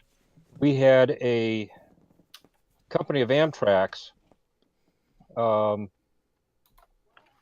NIS and CID had been watching these assholes close, and the drug of choice at the time was crystal meth, because the tests that they used at the time, meth only stayed in was only detectable in your system for 3 days. They ran a piss test on that company 3 days in a row. They popped over 60% of the company. Ow! Damn. Civilians were coming on base to buy their drugs. Wow. Yeah. Oh, that's ballsy. The company commander was relieved. The battalion commander was relieved. Yeah, it was a massive operation. But that barracks was known as the Crystal Palace. Fitting. Yeah, it was terrible back then. But shortly thereafter, about 2 years after that, they started the zero tolerance policy. You pop once on a piss test, you're gone. Oh, you're yeah. out. Oh, yeah. When I was in Jacksonville, Florida, there was a guy who his name came up on the random, and he was a second shift guy, so he was a night check guy, so he was at home. So he had to be called in. And generally, if you're called in early in the morning as a night checker and you're not told why, you immediately know why. It's because, hey, name just came up, you better chug some water on the way in. This motherfucker went UA for 4 days. Still popped when he came back. Damn. He didn't study hard enough for the test. Yeah. It just dawned on me. You meant he went incognito. Oh, he disappeared. Yeah. He did not show up for duty for 4 days. Just UA. I haven't heard that term before. Unauthorized absence. Yep. Yeah. Okay. I mean, AWOL, that I would understand, but that you don't use that in the Navy. I guess. No, we do, but there are different levels. So AWOL is so when it comes to not reporting when you're supposed to, UA, unauthorized absence, means you don't show up for your duty shift, but you're not on the 24-hour duty cycle. You didn't show up for your shift 4 days or less combined in a row. Once you hit day 5, you're now AWOL, because now you have missed a day you were on full duty 24 hours. Another thing they can add on to that is if you are ship's company or part of a squadron and you miss missing movement. Yep, missing movement. You miss the deployment, or you pull into port and you're not on board when we leave. Oh yeah, that's a quick way to get fucked. Although that generally happened a lot in Australia. I wonder why. Well, I would imagine that the level of punishment would depend on your job. Oh no! You miss movement. Station, right? You miss movement. It doesn't matter who you are. When they find you, if you miss the boat, yeah, I know. If I get it, if you miss the boat, that's completely, yeah. I have no problems with that. But if it's not a matter of leaving, if you miss movement, there better have been an emergency that it happened. Yeah, I know that. I understand that completely. If you miss the boat, you're like done. you died. Boot camp. They told us the same thing in our A schools too. If you happen to miss movement, the thing you do is you go to the closest recruiter's office and you say something as quickly as you possibly can. Yep. And you better have a damn good reason. If you miss movement and you get to somebody within a few hours of the time you missed movement, Generally speaking, you weren't going to be in for too much of a problem. But if you're talking about, a longer period of time, then you were probably dead. You would be dead on arrival on your ship. If they had to go looking for you, your ass was grass, and there was some lawns to be mowed. Oh. The other thing that they can get you for is if you're gone more than 30 days. They've decided that is the definition of desertion. Yep. Mm-hmm. Well, I know that if in Denmark, if you're supposed to report for your for service as a conscript, and you don't, God damn it, and you don't report for the service, in the beginning. On the second, if it's more than 48 hours, they send the police after you. Not as a routine thing, but they sent the police.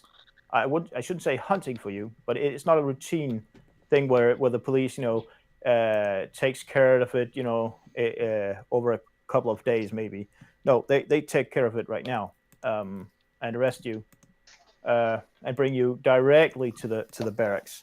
Well, and here's the thing: is it is handled differently if you're in the United States or in your home port versus you're in the middle of a deployment. Yeah. You pull in pulling into Australia, and you don't make it back to the ship in time.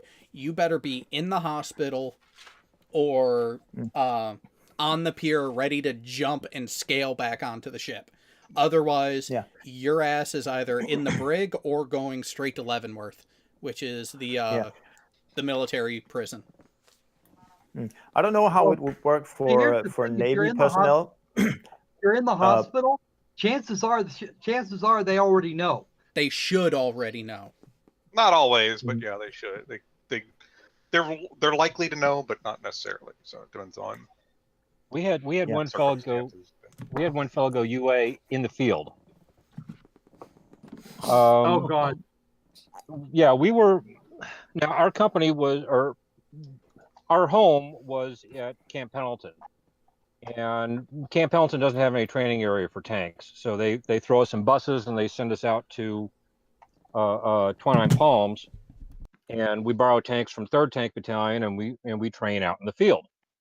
And while we're out in the field, one of the guys decided that he just didn't want to do this anymore. So he gets up in the middle of the night and steals the first sergeant's Humvee, drives the Humvee off of out of the field, off of Marine Corps Air Ground Combat Center 29 Palms, all the way back to Camp Pendleton, cuts the lock off of the fucking doors in the damn barracks, and was kind enough to clean out his fucking wall locker. Stole the first sergeant kept a soda mess in the back of the Humvee, stole all the money out of that shit, and was gone. So, not only is he UA, but he's fucking, grand theft, breaking and entering, I couldn't tell you how many government property. Oh yeah, just fucking a whole shit ton of charges. We throw an Article 134 in there too, just being the... Oh hell yeah. And yeah, just for good measure, yeah. We thought for sure that son of a bitch was south of the border, cruising around in Mexico on his Harley somewhere. The fucker got nailed out in town, just off the fucking base by the cops on a traffic violation. He didn't get far. 5 months. And he had 5 fucking months. And his excuse was, I don't know. We never was fed up or something. He went directly to the brig, and from there straight to Fort Leavenworth.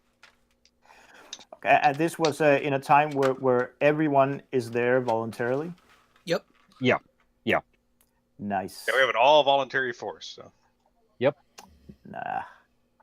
Yeah, yep. That's. Don't have any conscription. Although I did serve with a draftee. On the Kitty Hawk, we had he was either a corpsman or a cook that was actually one of the last draftees into in Vietnam era, like right at the tail end, one of the last draft bunches. And he did his time, got out for a bit, then came back, went reserves, and then went back active duty. So he was actually our golden third class. He was an E4 with the gold chevron. A rare breed, in other words. Very rare. Yeah, we had one or two that we had a few Vietnam era Marines in our company, and I possibly one of them was a draftee. I don't know. I do know that one of my best friends, he wasn't drafted per se, but he was offered a choice by a judge back when they still did that. Yeah. Our first doc was a Vietnam vet. So. You know what? Yeah. I am surprised. Leavenworth has a fucking softball field. Yep. It's not just a prison. They got a bunch of other shit there. Well, also there's a military prison there and a federal prison. So. Yep. And in fact, I'm just looking at the federal. Wait, hang on. Did I see a handgun firing range as well? Probably. In the upper. Hang on. Yeah. Oh, sorry. Yeah. I'm not sure. Oh, I thought it was looking at the YouTube stream. To the upper left part. There's another softball field. I think it is. No, to the left. To the far left. There could be a firing range there as well. Yeah, outside the fence. Yeah, left side. Left side was probably the small arms one. Yeah, the other left side. Because you're gonna have both military and federal prison guards there. So. Yeah. And they have to qualify. And then a softball field. It's just weird that there's a softball field there as well. Well, so if you look, the one in the middle is inside the compound, so that is for the prisoners. The one outside would be for the base personnel. Now, I fully realize that this is a prison for military idiots, so to speak. I know someone there. Military criminals, but and I also know that there is a vast difference between prisons, jails in America versus Denmark. But is this what type of criminals are here? Is it a bit mixed from petty stuff to hardcore murder? Here's the military one. This is the military one. Okay. The one we were looking at before was the federal. This is the federal prison. This is like the maximum security prison for major criminals. Yeah, there's some other smaller ones too. But okay, so the military version of triple maxer. I know an idiot at the military one. Much. Guy named Kurt Lethenstein. Yeah, so the military one, that looks more appropriate for what they do. Now, for your minor offenses where you still do jail time in the military, they have other security penitentiaries at other bases strategically around the country. So only your court-martial offenses, like your mid and major offenses, go here. Your people who go into confinement for essentially base commander level type of offenses will go to the outlying ones. Yeah, Banger has one. Yeah. Actually, and if one weekend, it was stupid. Yeah. If I understand it correctly, in the U.S. military, regardless of the branch, you can get a court-martial whether it's during wartime or not. Yes. Right? Yeah. Also, specifically, like the people at Leavenworth, those are people with like the general court-martial. You have special. Okay. Most of the special ones are going to be at those regional because they're kind of like misdemeanor stuff. Those people usually. Yeah, like a Yeah. friend of mine. That wasn't worked out in Captain's Mast. Yeah. Well, Yeah. a friend of mine, before he got out, he actually spent some time at the brig there in Bangor because his then wife went absolutely batshit crazy and disappeared on him, and he literally had to run and track her down to get their son and bring him back to safety. But because he went UA for 4 days to do it, when he came back, he ended up there for a couple months. Here's the Marine home for you, main gun on Bangor. Where's this at? This is a Bangor submarine base in Silverdale, Washington. This is where most of the Marine detachment works on a daily basis. That's where they hide. That's a lot of. There's a lot then- of ammunition depots over there. I was going to say, was that the Or weapons is depot? that something else? That's the big boomsticks area. Yeah, that's the weapons depot. Yeah, I mean, if it, I would imagine the torpedoes are they're large, but I imagine that there's so much torpedoes in there. No, these aren't torpedoes. No, we're talking the tridents. Okay, yeah. Most So there's only one in each, then I guess. But this is mainly where the Marines stay in the barracks, is right over here, next to the hotel area, of combined bachelor quarters. The Marines would bring us our T-lambs too, so. Yeah. The what? The T-lambs as well. The Tomahawk. Yeah. Okay. Why call them T-lambs? I mean, Tomahawk land attack missile, T-lam, T-L-A-M. Yep. Okay, I And thought then- it could be a specific version of it. Yeah, so you have the T-LAM and you also have the T-SAM, the land versus the surface variant. Yeah. Air missiles, yeah. Yeah, and the civil air could be used in both roles, I would imagine. Well, the you're talking about the TASM. You're talking about? Yeah. Yeah, that thing's out. That thing was gone even when I was in, though. It's just that when I was introduced to the AT-4CS rocket, anti-tank or anti-armor, no, anti-tank rocket, we could use the CS for both many roles, but there's a submarine under there, isn't it? Yeah, this is the actual explosive handling wharf where we remove the missiles or load missiles into various tubes. Okay, how tall is that roof on the inside? Doesn't look all that tall. It'd have to be tall enough for the at least the sail to clear. So I'm guessing. Oh yeah, no, it's. I want to say internally it's Probably- about 6 stories. Yeah. To fit Okay, the fair crane enough. and the missile. Okay. The missile holding Just- tubes. Yeah, from this angle. Okay, this looks very low. We won't be able to tell from this. There's no depth in this picture, so. Yeah, and I don't. and even there's think you don't have a 3D layer turned on, if it's available in that area. Yeah, There might be. No, but it's not because of the Street military View. base, but Yeah, but not Street View, but 3D no, I layer. know. I mean, they just use rangefinders usually either 3D satellite building or. selected. So Yeah. Yeah. Kinda. Darn it. We had gotten rid of the TASM when I was in because we were just using the harpoon. The TASM was like useless, pretty much. I mean, it was just.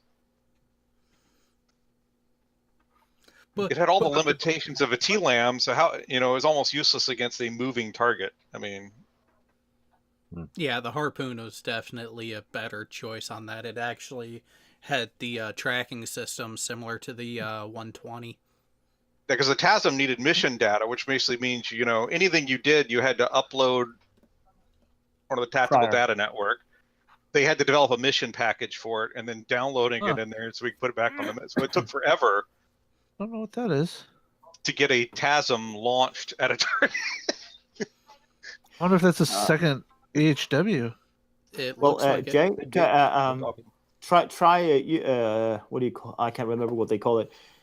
Try selecting older imaging data. Well, I To know see if this there's a was better not. This was picture. not here when I was there in 2004 last. And the last picture. But if you It definitely looks Yeah. like a second one. So but sometimes with the Google Earth, you can get better imagery, if you use the imaging history, sometimes you can get a better image than it. Did they have any? is. I mean, they might have needed to add one anyway. Because do they have any SSGN conversions there? Yeah, they have the Michigan and the Ohio there. Okay. Yeah, so they probably would need a couple of them then. Well, I mean, we have the marginal wharf over here for secondary docking and everything. So that's. But when did that sucker? Because when you could fit like those SSG, here they are building it. SSGN conversions, you can fit like what 5 TLAMs per missile for a missile tube. Sounds about right. It's either 5 or 6. I think it's 5. So it looks like they got done sometime in 2015, 2016 to. Yeah, that's definitely another one. I really should be using my time better. I should try finding the same spot in on Apple Maps. Sometimes you get if you get shitty aerial photos from one service, try another one. And probably also try Bing Maps. Sorry, and that might have been built also just as a future planning to handle the Columbia when it comes in. So that could be, yeah. Now, Columbia, that's the replacement for the Ohio? Yeah, the SSB&X. Yeah, they're going from 24 back to 16, if I remember correctly. Missile tubes. So they actually should be smaller, so I don't see what the issue would be. Well, you're still updating hardware and updating infrastructure, because how old was that one weapon station? You mean this one here? Well, actually, I was just checking it. The vessels are actually close to the same, though the beam on the Columbia is actually larger. Really? Okay, so that could be exactly what's going on then. That might be just a little bit too wide for the. Yeah, they're the same length, but the beam's a little bit longer.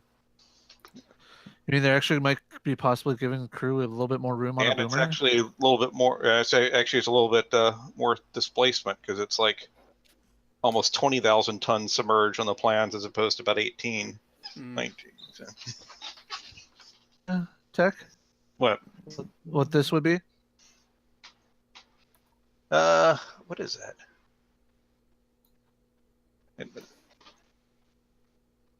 A floating dry dock? Nope. No, that's not a floating dry dock. Okay. Yeah, there's not enough work access around it, but it definitely was a dock for something. Where is it at? Is it at? This is just north, just north of that weapons loading station. I don't think you would have ever used it, and we never used it while I was there. But it's a degaussing. Dry dock for submarines. Oh no, it's a degaussing one. Oh, degaussing. Okay.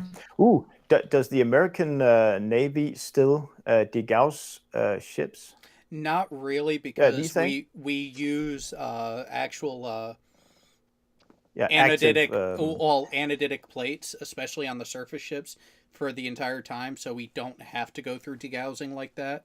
But whenever they go into a dry dock period, those fuckers get completely replaced, because they'll go from being a couple feet long at about 4 inches thick down to next to nothing after about 5 years. Yeah. Yeah, we never got we never did any degaussing, so but I don't know. I know that it happens from time to time with all submarines. I remember. I was on a pretty new boat, because you got to realize when I first got to it, she had just got commissioned like 11 months before I got there. So yeah, I'm really surprised. Well, they might have done it after conversion, because it made no sense to do it before going in for conversion. Well, I mean, I was on a new boat, so. No, I know. But yeah, no, it was funny listening to when we were going through conversion. It was funny listening to our FTs complain about how much crap they had to get rid of that was classified material. Well, if you dump a bunch of shit over the side and start putting holes in it. Well, you're not a boomer. Your FTs didn't really do much of anything anyway. No, they were glorified ITs. That's all they were. That is all they were. As a matter of back in my day, I desperately tried to made sure I avoided Mark 118 school. I did not want to go there. Well, actually, go ahead and scroll down just a little bit.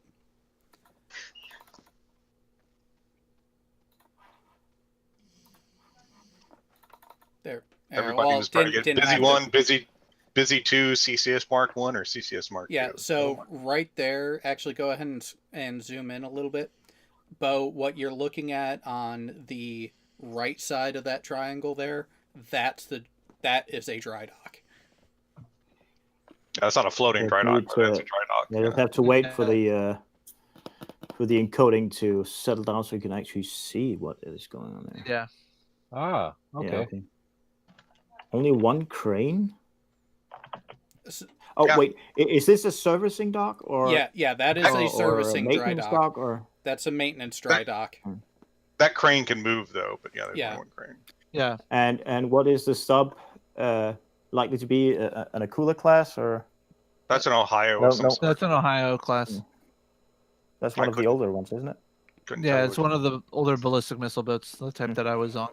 Yeah, I mean, it's hard to see anything that resembles something that I can use for reference, a size reference, except for a. Well, you have the couple cars right container, there. But it doesn't seem all that long. And Ohio's about 560. Yeah, 170 meters. Wait a minute. Take a look at that sub. Is that an overlay? I do believe that's an overlay. Which is what? Yeah.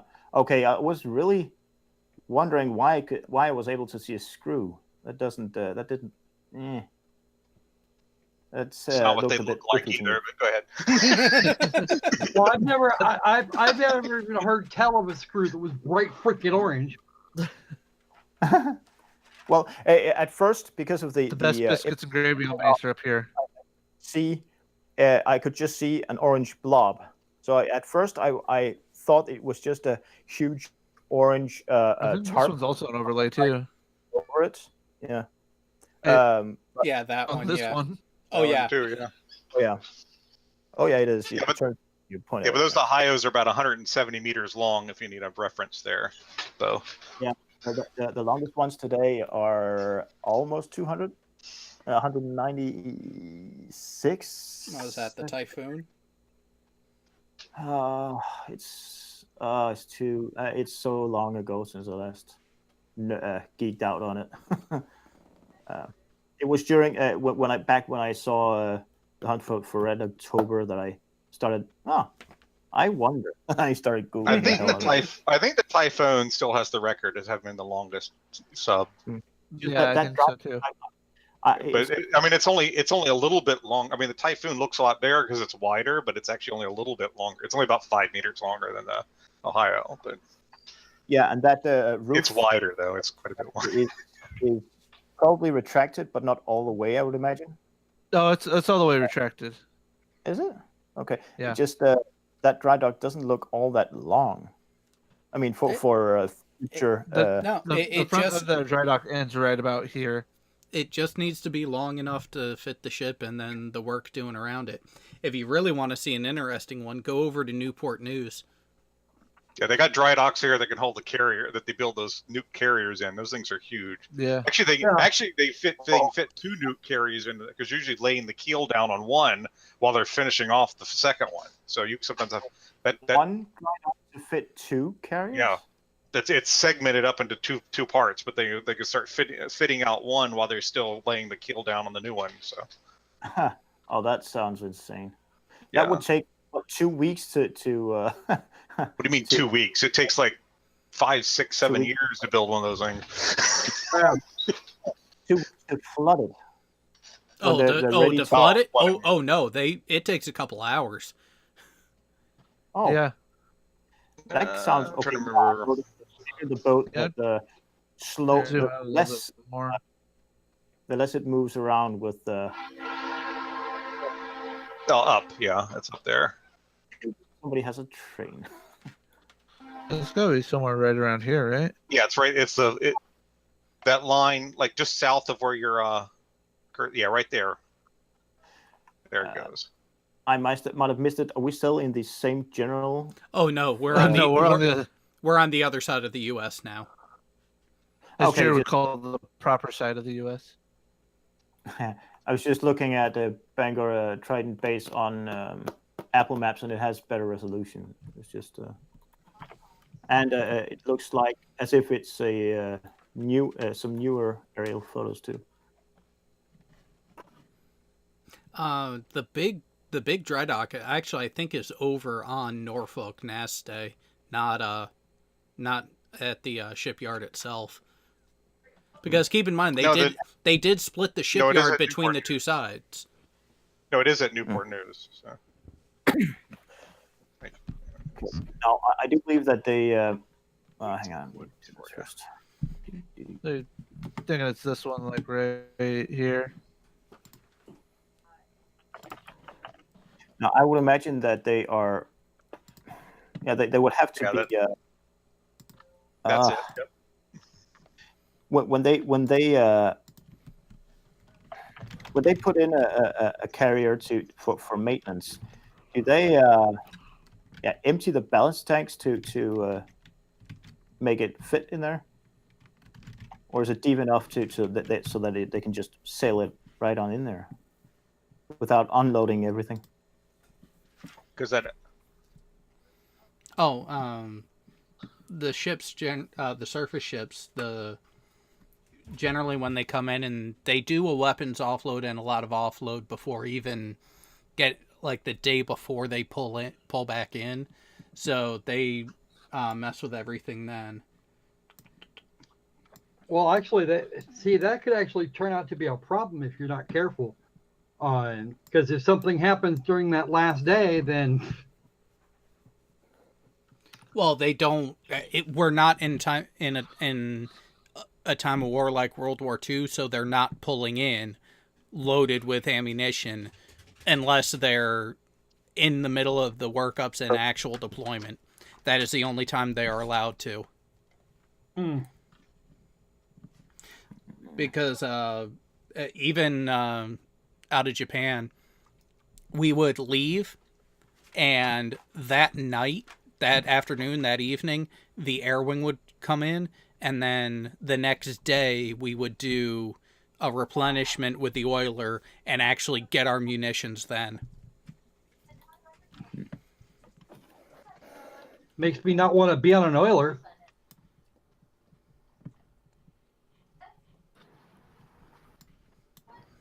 All right, where's... Okay. No 3D imaging for Newport on the Apple Maps. Damn it. Like I said, it doesn't surprise me that there's really not much 3D imaging because being military bases. Yeah. But if you look at it right now, that kind of outline you see in it, that's the yeah.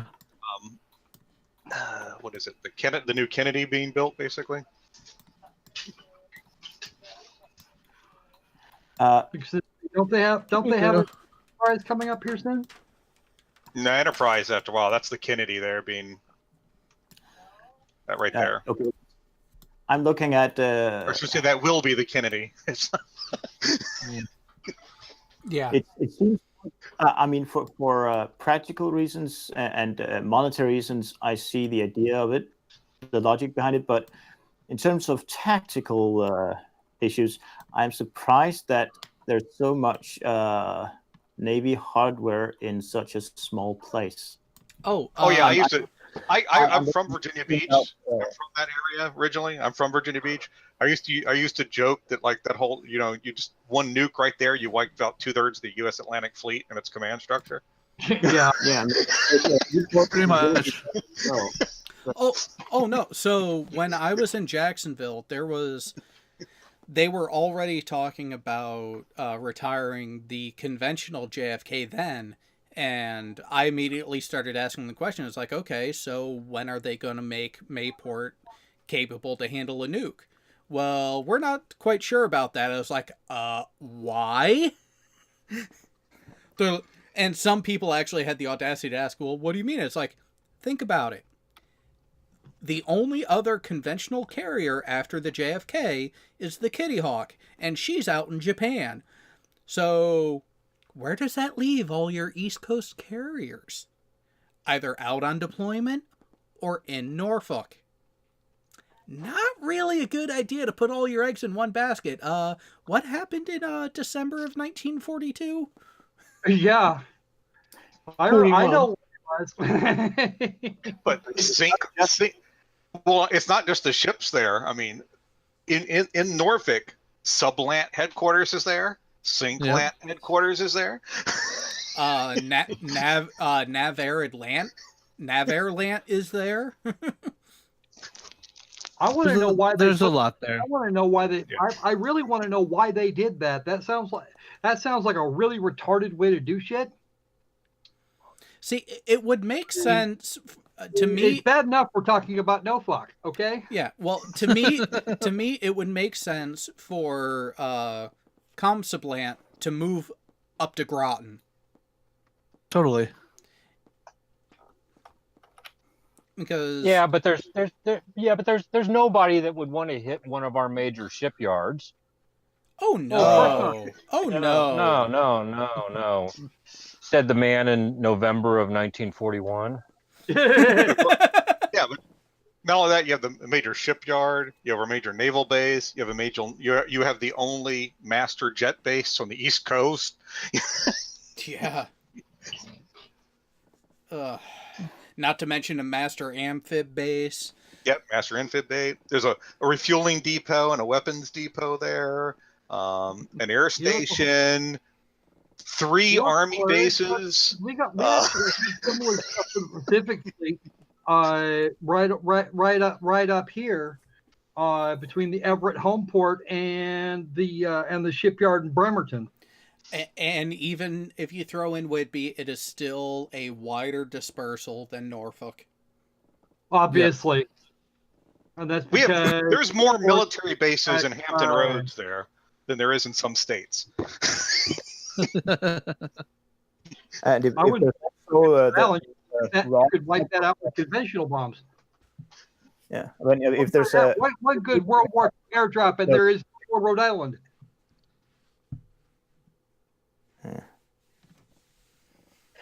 Yeah, you wouldn't have wanted some Vulcans visiting, would you?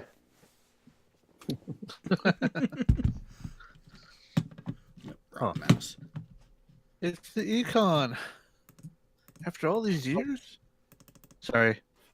I was watching First Contact the other night. Not a member of the Eastern Coalition.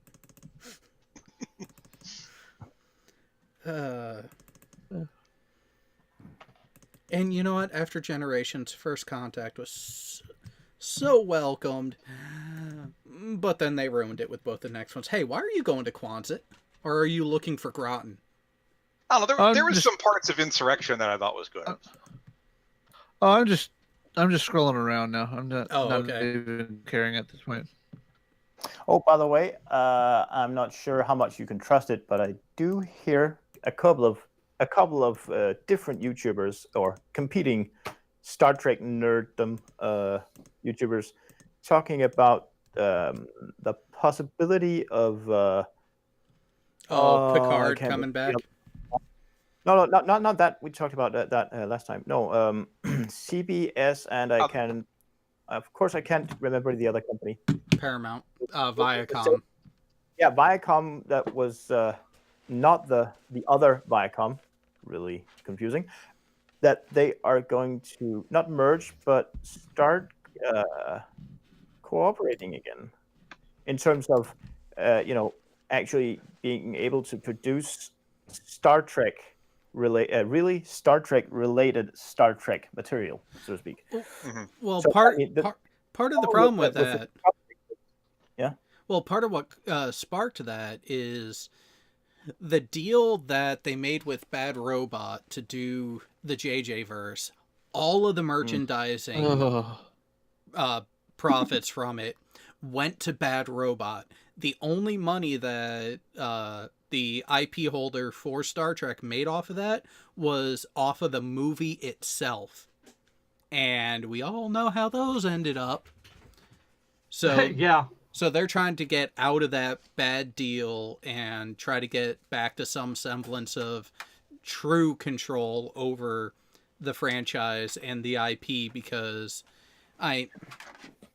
just look at the fandom reaction to not just the JJ verse, but Discovery. Holy fuck, Yeah. if they screwed it up. I mean, I was part of the audience of Star Trek Discovery that really got upset. I mean, I was not yelling and screaming, but I was, up in the red. It was in terms of what the fuck they were doing to canon. But it was a then disappointment. I now understand why they are by contract they are not allowed to do. I mean, they have to change it up so much that it can be. The dual IP was just such a mess. Yeah. I mean, that was the biggest problem I had with when I started watching Discovery. I've only seen, I don't know, 10 max episodes of season 1. Is the Klingons? They are not. I mean, they do not look like the Klingons.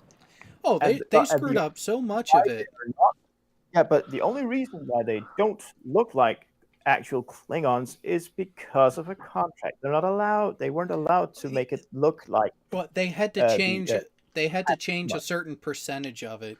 It's the same reason why you see a lot of the redesigns of the ships, and why, yes, we have the Enterprise, but they had to have a certain percentage different from the original to maintain the contract.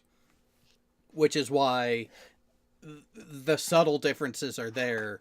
The nacelles are tapered instead of similarly cylindrical all the way back. It's why the neck is different. It's why it's more squat. It's why certain details of the saucer section are different. They had to reach a minimum percentage of change for it to get approved, which... Yeah, and that... But that's asinine. That is the thing that will hopefully improve if what do you call it? If the hatchet burial is a success, they will be able to produce Star Trek stuff that actually looks like Star Trek again. Well, I'll just be happy if they start making the shows about people again. Yeah. Instead of things that go bang. And not repeat every single scenario or theme of every episode they've made so far. Well, again. And here's something though that I don't know if I will ever not be annoyed with it, but that whole faux pas and issue that they had with the Axanar project. Sorry, I was really looking forward to that, because holy fuck were those guys keeping it true to canon. And, and they were focusing on the characters. They were focusing on the 4 commanders who essentially won the Klingon War for the Federation. That is a prequel worth doing, and they were doing it right. And I think that's where CBS got pissed off. You mean you didn't like Enterprise trying to explain why Klingons in the original series didn't have the brow ridges? Which you know that was what? fine actually. I do wonder, but I mean that was the original design of it. I guess it just progressed. Well, no. So the actual story that Enterprise used to retcon it did make sense. And it does fit the timeline. It fits in with the rest of canon, whether you really liked how they used it as a plot device or not. Yeah, but I mean, the most important thing that they should be doing, at least in terms of creating series of Star Trek, is I don't know if you should call it the spirit of what Gene Roddenberry was very adamant about in terms of what this show should be about. The idea that there was no come on.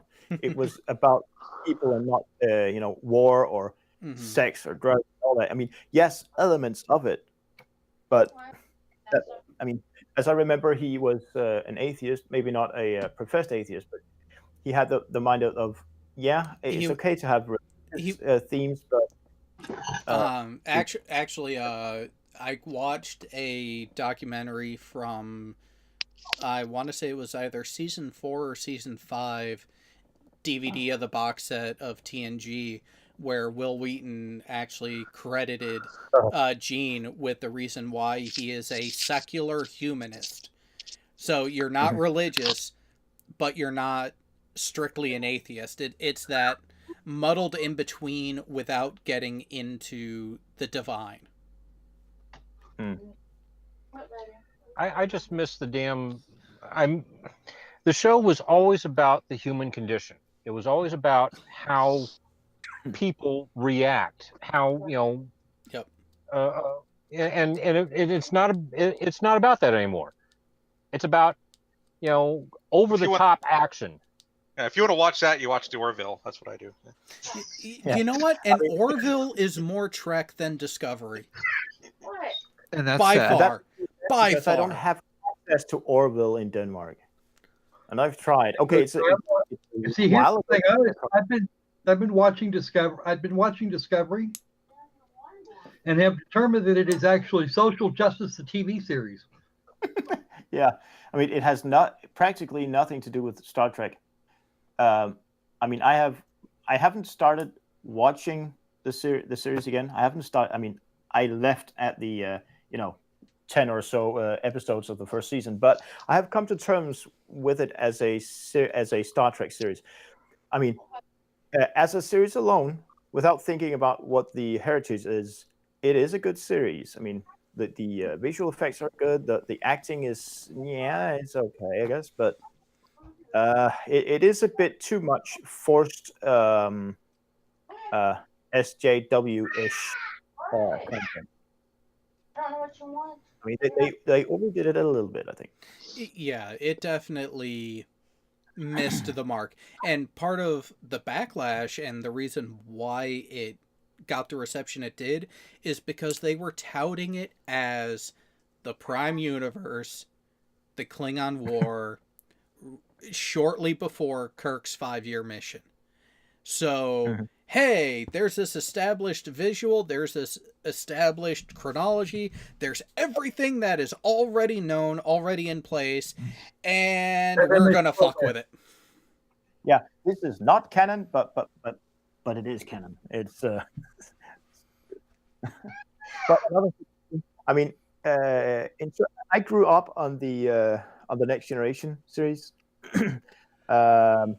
I didn't see any of what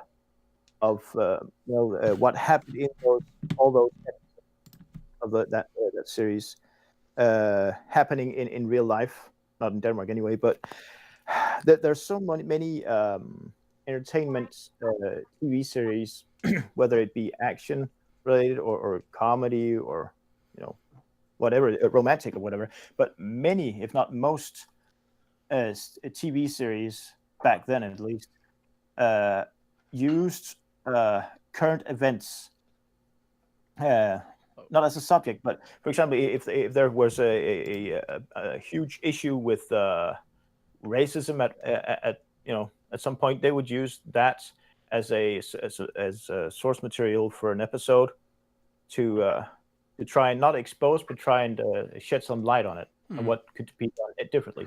Well, yeah, I never saw that in Star Trek. Not in TNG, at least. Oh no, TNG, there definitely was parallels to what was seen as social issues being brought up throughout the series. It wasn't as frequent as TOS because there really wasn't as much civil upheaval going on. I mean, when you got to really put it in the historical context that way, where TOS had a lot of those issues as plot points and in the writing of the series because they were still in the middle of the civil rights movement here in the US. So they had a lot of new material and new things coming up constantly to go off of. Not to mention, it was only 3 seasons and not even 3 full seasons. But the beauty of when you say civil rights, does that also include equality between sexes, or is it only races and all that stuff? It started with the races, and then as it progressed into the 70s, that's when the women's rights movement it stepped in. But by that point, Trek was moving into the movie only phase of its existence, and it wasn't until the late 80s that TNG came out, where a lot of those big hitting social issues here in the US were not as hot of a topic. It was one of those slow change, more of a smoldering change instead of the wildfire change that you had in the 60s. I remember the US as a bit chauvinistic. Oh yeah. I mean, the way that it reflected the way women were treated, so to speak, in terms of the uniforms and the way they were treated. I don't remember seeing an episode where the women were slapped in the butt, except for one of those episodes where they were being poisoned, I think it was. Yeah. But, well, and even then, when you look at it, you definitely get that sexist flair when you look at a lot of the postings and especially the uniforms of the original series era. But when you get into TNG, where you're in the late 80s, you have women more established in the workplace and in part of society, but it's not as prevalent as it is today. So you have them there, you have them in supporting roles, but not blatantly in-your-face command roles until a little bit later, where they pepper them in here and there. So it's just... So when people made a big deal of Janeway being the captain of Voyager, a lot of people who have actually paid attention to Trek, at least since the beginning of TNG, were like, okay, what's the big deal? And a lot of people took it, who weren't part of the fandom, took it as, oh, they're finally letting a woman command a ship. And it's like, no, there have been other female commanders, just not of the series ship. But there have been plenty of female commanders elsewhere in canon that have showed up on screen. Well, how about the captain of that one Miranda class from Star Trek IV? Yep, I was just thinking of her. Saratoga. Yeah, yeah. Again, but when was Star Trek IV made? Back in the 80s. Yeah, late 80s, which was around the time that TNG was starting up. So it was a little bit before TNG is when 4 came out. Yeah, it was like 1 or 2 years Star before. Star Trek 4 was released in 84. Yeah, I think so. Somewhere around there. No, because I was a teenager. I know that. And do that. Hold on, I'm looking it up right now. Yeah, because I remember I'm sorry, 1986. Yeah, okay. Because I remember it. I was old enough to see it shortly when it was released on VHS, which was about a year after release, and I was old enough to remember it. And I was born in '83. I mean, I had the exact same reaction. When we started hearing that, oh, finally a woman being blah, blah, blah. I had the exact same reaction as I had when we saw Benjamin Sisko, a black guy, being the commander of DS9. It's just, oh, yeah, okay. Yeah. No fans cared. It was okay. No, the fans didn't give a shit. Everybody, it was the other folks who did. Yeah, I don't care. If they're good, all I care about if they're good actors and they were cast well. Yeah. Well, and that was another thing, is that you had the people who made it a deal were the ones who they were not part of the fandom. They were people who would occasionally peek in and not seeing the full breadth of everything that was created throughout the series and the original series era movies, where you have those minorities in places, where you had women in command and everything, and being portrayed as competent commanders. Hmm. And I just can't help Googling Genevieve Bujold right now to see, the first cast. Oh Casted, yeah. I was about to say the Yeah, Janeway. Yeah. Just I've see what- Did you ever watch the actual like released footage that they did for that? Like some of the scenes they shot? They actually shot almost that entire pilot episode with her, and then ended up replacing her. Yeah, and you can see why. I am so glad they did. You were talking about Yeah. you're talking about the cage and Majel, and at No, that time no, Barrett- we No, are we're talking the about pilot of Voyager. TNG. No, Voyager. Is Voyager going from the French Canadian actress to Kate Mulgrew? Yep. They shot almost the entire episode and then recast Janeway because the woman that they first cast in it just couldn't come off in the way that they needed the character to. Yeah, she just didn't have that command presence that you really need for a starship captain. They didn't even rewrite any lines. It No. was like you go watch it. It's like the same lines, but Kate Mulgrew she delivered it. I mean, And you know, at first it was one of those like, did she really play the role that well? But then you get that comparative footage, and it's night and day. I mean, you cannot say she did not own that Kate Mulgrew did not own that role as Janeway after seeing that. oh yeah, you can't say Janeway wasn't a commander. No. Just don't even go there. I mean, all too often it's more up to the writers. It's the writers that make the actors look good. It's Not- both. It's both. And this is where watching those documentaries that I found on YouTube where they are talking to the cast of TNG about different seasons as they go along.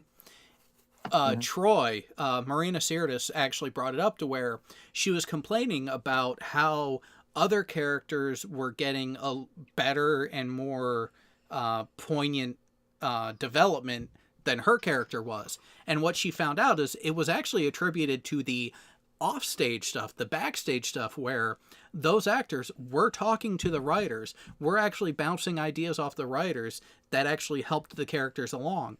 And it wasn't until she started doing that Troy finally started making real progress as a character. But I find that And you can see that. I mean, she was not a rookie at that time. I mean, why didn't she try doing that herself? No, Herself. from her experience, it was the writers did their thing. She actually was a fairly inexperienced actress when it came to American media prior to actually TNG was what brought her over. And so she wasn't used to that give and take with the writing staff. And it even took other bits of the cast to build up that rapport. And part of it was there were so many replaceable parts in the writer staff for the first couple seasons up until the writer strike that it wasn't until they solidified the writing staff after the strike that the actors themselves could finally really dive in and help the writing staff further flesh out the characters. Yeah, I think her attitude at the time was, and I know I'm not quoting her, but the impression that I've got from interviews I've seen of her is her job when she was first hired on was hit your mark and say your line. Yep. But because of her stage background, when Frakes started directing, he almost always had a camera that had a view of her. That way he could, as he's looking at a scene, it's like, you know what? Let's see how she's reacting. Because she was constantly engaged with what was going on in the scene, whether Troy had dialogue or not. So that's where a lot of episodes you'll see random shots to her character reacting to the dialogue going on. And that's why that was the genesis of it. I'd wondered about and that. some actors are able to not ad lib but act act in their role between their lines. Some aren't.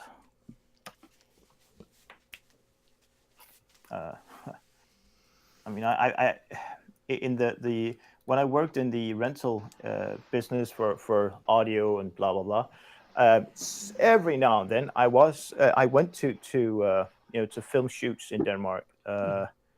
When I've seen a mix of amateur actors and professional actors, and from both sides, I see both good actors, great actors that I mean they are excellent at putting out their lines perfectly. The acting is great, but at the same time, from both sides, I saw also often that between those great and perfectly executed lines, they more or less just stood there like drones. I mean, some actors have the ability to play absorb themselves in the role and actually become the role and actually become part of it. A good comparison for the sport buffs out there is a good evaluation of a hockey player is how they play away from the puck, which means they're not the one in control of the play. So how do they react? How do they position themselves? How do they still play their game when they are not in control of what's going on? Mm-hmm. Same thing with wide receivers and tight ends that aren't going to get a pass thrown to them as a primary or secondary option in a football game, or if they're told to sell the pass even though it's a run play. If they're not going out there and selling that play, they're going to let down their team, and that's how you know who the really good players are and the better players are. You know, Jerry Rice used to run his routes all the time, 100%, even if he knew it was going to be a run play down the opposite side of the field. I mean, I can imagine that it is, especially when you're starting to get step up further into fame as an actor, to act beyond the script, to be more proactive. No, I'm not talking about ad-libbing lines or changing lines or adding to their own lines, but also if the instructor says, "Well, you do this and this, and then you do act like this," it must be intimidating to try and show some well placed what do you call it? Well placed. God damn it! Ad-libbing of their role, either by their actions but also their damn it. Yeah. Let me address I went fact blank really again. quick. It's only American. It's not American football. It's the only football. Huh. The other thing is called soccer. It's hand egg. No. Football is football. Why would I call what you what Every so often, some Americans play that is more or less rugby for wimps with all that padding? Just call it hand egg. Just call it. That's all really what it is. Hand egg. Yeah. It's not football. But hey, do you guys happen to know why it's called soccer? It's an acronym, isn't it? I'm not sure if I remember it correctly, but I think there's a connection between the socks, the traditional long socks that goes all the way up right below the knee. I don't know why, but I mean it's so much easier to just say football. That's what it is. And by the way, football was invented before American football. So if anyone should, the Americans stole that name, stole the term football. Well, it used to be way back when that it was really just an offshoot of rugby with a little bit more foot contact, and then they started changing and tweaking the rules, and so it just stuck as football. And as my oldest big brother says, he was really into American football at one time. American football is specifically designed for television. Today, I'm sure, but was that the case in the beginning? No. No, they were playing football long before TV. Now, Yeah. what TV did to football, I don't particularly care for. That's why I quit watching football about 15, 20 years back, because they kept making fucking rule changes just to make the game more exciting. And Yeah, what's that? yeah, the last straw for me was when they came up with the offensive pass interference rule. The only point of that fucking rule is to make interceptions happen more frequently, because interceptions are exciting. That's what draws the fans. And no, fuck you. We're done. I'm out.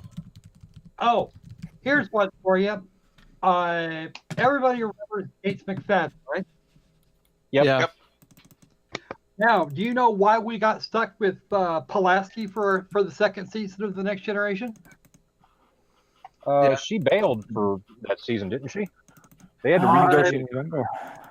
She actually quit with no intention of coming back. Yeah. Yeah, she was fed up with not fed up with it, but she didn't. She wasn't happy with how the character was being developed. It wasn't what she was told it was going to be. And also there was some other backstage stuff that was hinted at, but never outright confirmed. At most of the time, she was just standing in the background too. Hey guys, I actually got the real scoop on that. Is that she didn't think there was enough feminism in it, and that was actually one of the bigger ones. Oh, Jesus. SJW infecting everything. Wow. That's why there are only 2 Ghostbusters movies. Period. Yep. Yeah. Oh God, don't get me started on that Abomination Ghostbusters thing. Oh. Don't even get me started. Oh, it gets better. They're doing it to the Terminator too. You gotta be fucking kidding me. Nope, they are. Seriously. We already had one female Terminator. She was pretty good, but you know. Well, yeah, you know what? But Summer Glau is. Oh, I wasn't talking about her, but okay, go ahead. She's a unicorn, but then again, I'm kind of partial to her from her time on Firefly. Another great series that was cut twice. Yeah, way too soon. And Fox fucked up Firefly from the beginning when they wouldn't air the episodes in the order that they were intended. I think my suspicion is that Fox fucked it up on purpose. I think now this is just pure conjecture on my part, but what I think happened was that they saw what the fuck is his name? Joss Whedon. Yeah. He's got all these fucking great shows on these other networks, and went, hey, we want a fucking Joss Whedon show too. So they go to Joss, and Joss says, oh, I got this great idea for the show. And Fox says, great. And so he shoots the show and hands them the bill, and they go, what? Wait. And I think they deliberately fucking tanked the damn show. I think they did. Just to break the contract. Fox has never generally been very good with sci-fi. You know what? It's not just. Didn't they have issues and yeah. mismanage even the fucking X-Files? Yes. Yeah. At the end there, it was all messed up. If you ask me, they should have ended the X-Files when the company quit. Well, but there is one show that they actually tried to stay hands off of, and it kind of bit them in the ass too. Fringe. The first few seasons of Fringe, fucking phenomenal. But then it started to go off the deep end, and instead of intervening at that point and were like, whoa, you guys are getting too far away, they let it happen. They overcorrected with Fringe, and it went down the tubes too. Firefly, as I recall, they lost a fuck ton of money. I mean, potential earnings from this. Oh yeah. They've since made it up in DVD sales. Yeah. And the Firefly and that movie Serenity, it actually did much better than anticipated. Well, it is Even an with awesome. this, they did absolutely terrible with the damn marketing on the movie though. But and it didn't make enough money for them to consider shooting a sequel to it either. Which in my opinion, is a good thing because, let it lie. Let it lie. We had something good. And Let's from the enjoy what it Guild was. cast,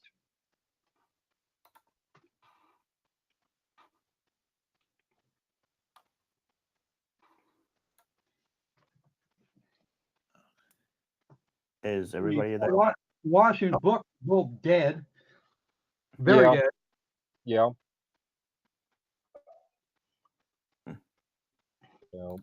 But Fox has never been good at anything. Wasn't Titus on Fox as well? Yes, he was. Yeah, that's what I thought. And I like that show. I enjoyed the show. And I got a friend of mine that had it on DVD, and so I sat down and I marathoned it. And at the end of the DVD, during the show, Titus, in certain parts of the show, he goes to his neutral space, breaks the fourth wall, he's talking to the audience, right? And on the DVD, on the very last DVD, after the very last episode airs, he's back in the neutral space. And he sits there and he says, "There's one thing I learned from doing this show. If you tell a network executive that he's an idiot enough times, he will fire you." But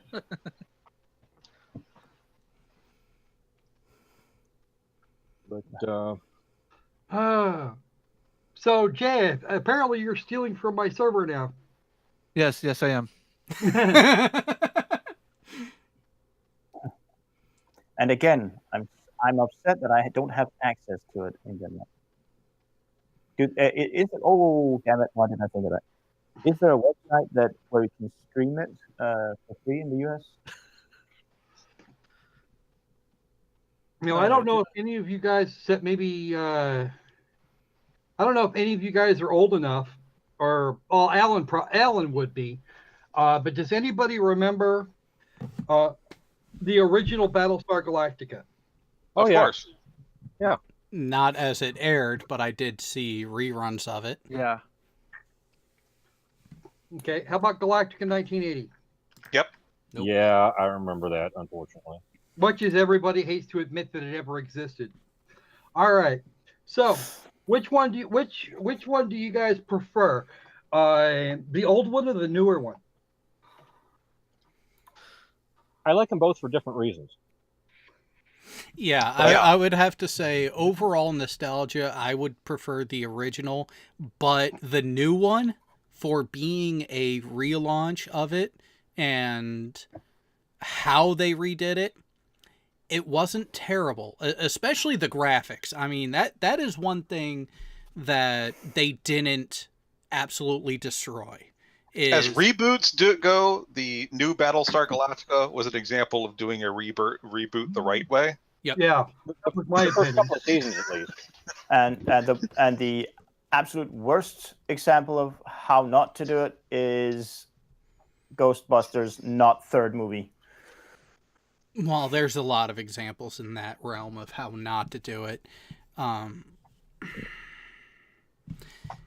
We've already talked about one of them in Discovery, or the JJ verse. But you know what? You got to give. There's one thing I will give the JJ verse. The casting that they got for the main core of characters, they actually did a pretty good job on. I agree. Carl Urban is actually really good as Bones, yeah. As Bones. It's the writing that I hated. Not so much. I like Zachary Quinto as Spock works really well for me too. So. With the tweaks to the universe, that's the thing. When you look at it in universe, it works because really Kirk is going to be Kirk. So, and Chris Pine actually did a good job on that aspect. And really aggregate across the board of the main core of that cast, they got it right. But I really liked Heroes, and as soon as I heard that cast Zachary Quinto for Spock, I immediately saw it. I mean, just visually, he fits. Anyway, I have my own set of problems with the JJ verse, especially when you go to engineering and it's a brewery, literally a. That drove me insane. Again, overcorrection. It definitely looked more plausible than the original series did when you think about how it would have to work, especially the warp core itself. But yeah, they went a bit much with it. I could see where they went, because when they went the engineering route when they designed the interior of that ship, they were going for like our idea of a naval engineering thing. Yeah. Because I mean, when you look at that space, that looks like what you would see on a ship's engineering section. Yeah. I think that's on the side going for, but you've got a super modern look outside and inside. Yeah, and inside it's weird. It all looks like garbage, and we can't. The amount of in terms between the two is too high. Yeah. We're supposed to be advanced. We're supposed to be advanced. But in terms of set design and art, making things look good, I honestly do prefer the engine rooms in TOS in favor of in the TNG. But the engineering section of the TNG series on the Enterprise is much better, simply because you can use your actors in there. I mean, there's room enough to play out many different types of scenarios. Yeah. Which you can't really do in the original series engine room. Yeah, exactly. And I think a lot of the thought that went into the design of the Enterprise D main engineering space was actually a combination of what essentially would be a high-tech advanced core room, but also that little area right in front. I think they took the idea of DC Central and put the two of them together. That's the way it looked to me. Blank. And that's DC the way. Honestly, that would be a valid way to do it. DC Central is damage control central control room. So when a ship is going through a battle and they have damage, DC Central is the one that issues out the assignments to all the repair teams of, hey, we need you over in this area. You from this locker go to this area. You from this locker go to this area. Yeah, it's basically a combination of, a damage control location and maneuvering. Yeah. So. I thought the different sections would do that themselves. I mean, that sounds a bit like micromanagement. No. Yes, you need to be coordinated. Yeah. See, that's the thing. On the Kitty Hawk, we had 8 individual repair lockers. Not all 8 of them were manned the entire time. Only 3 of them were available for use 24/7 when we were underway. When we were in general quarters, all 8 of them were available.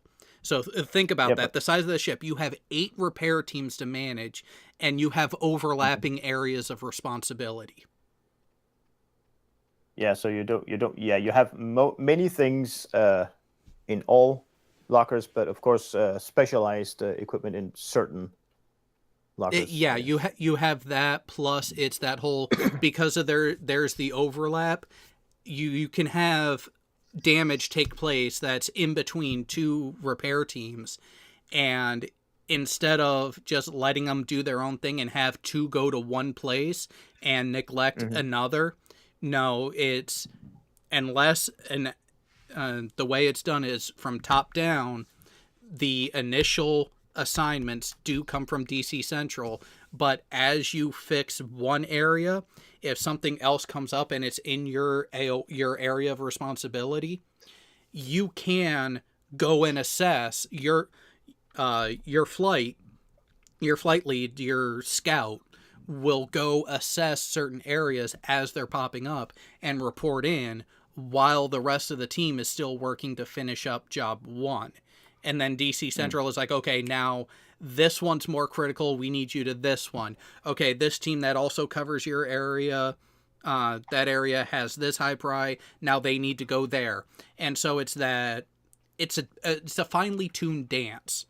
And similar to operations on the flight deck and hangar deck, as well for flight ops, it's ultimately controlled by flight deck control under the mini boss, but he's the one running. They actually call it the Ouija board. It's a scale representation of both the flight deck and the hangar deck, and it's all manual manipulation. It is not computer controlled at all. And that's the thing. Your ultimate control, your ultimate driver, your chess player is that singular point of contact. Yet, the more complicated a system, the more coordination you need. Is what it comes down. Yeah. So here's a fun one. The Strike has put up this week's menu. Oh boy. Yeah, pyramids galore. We're doing pyramids this week. Alrighty then. Well, and you know what? And with that, I am going to end this a little bit early because I would like a few minutes to myself between shows. And with that, it's been another fun one. It's been another great one. And that phone call that I got, Jay Brown, when I told you pay attention to the closing, let's all say thank you for showing. Thank you for being here, Jeranism. Now go fuck yourself.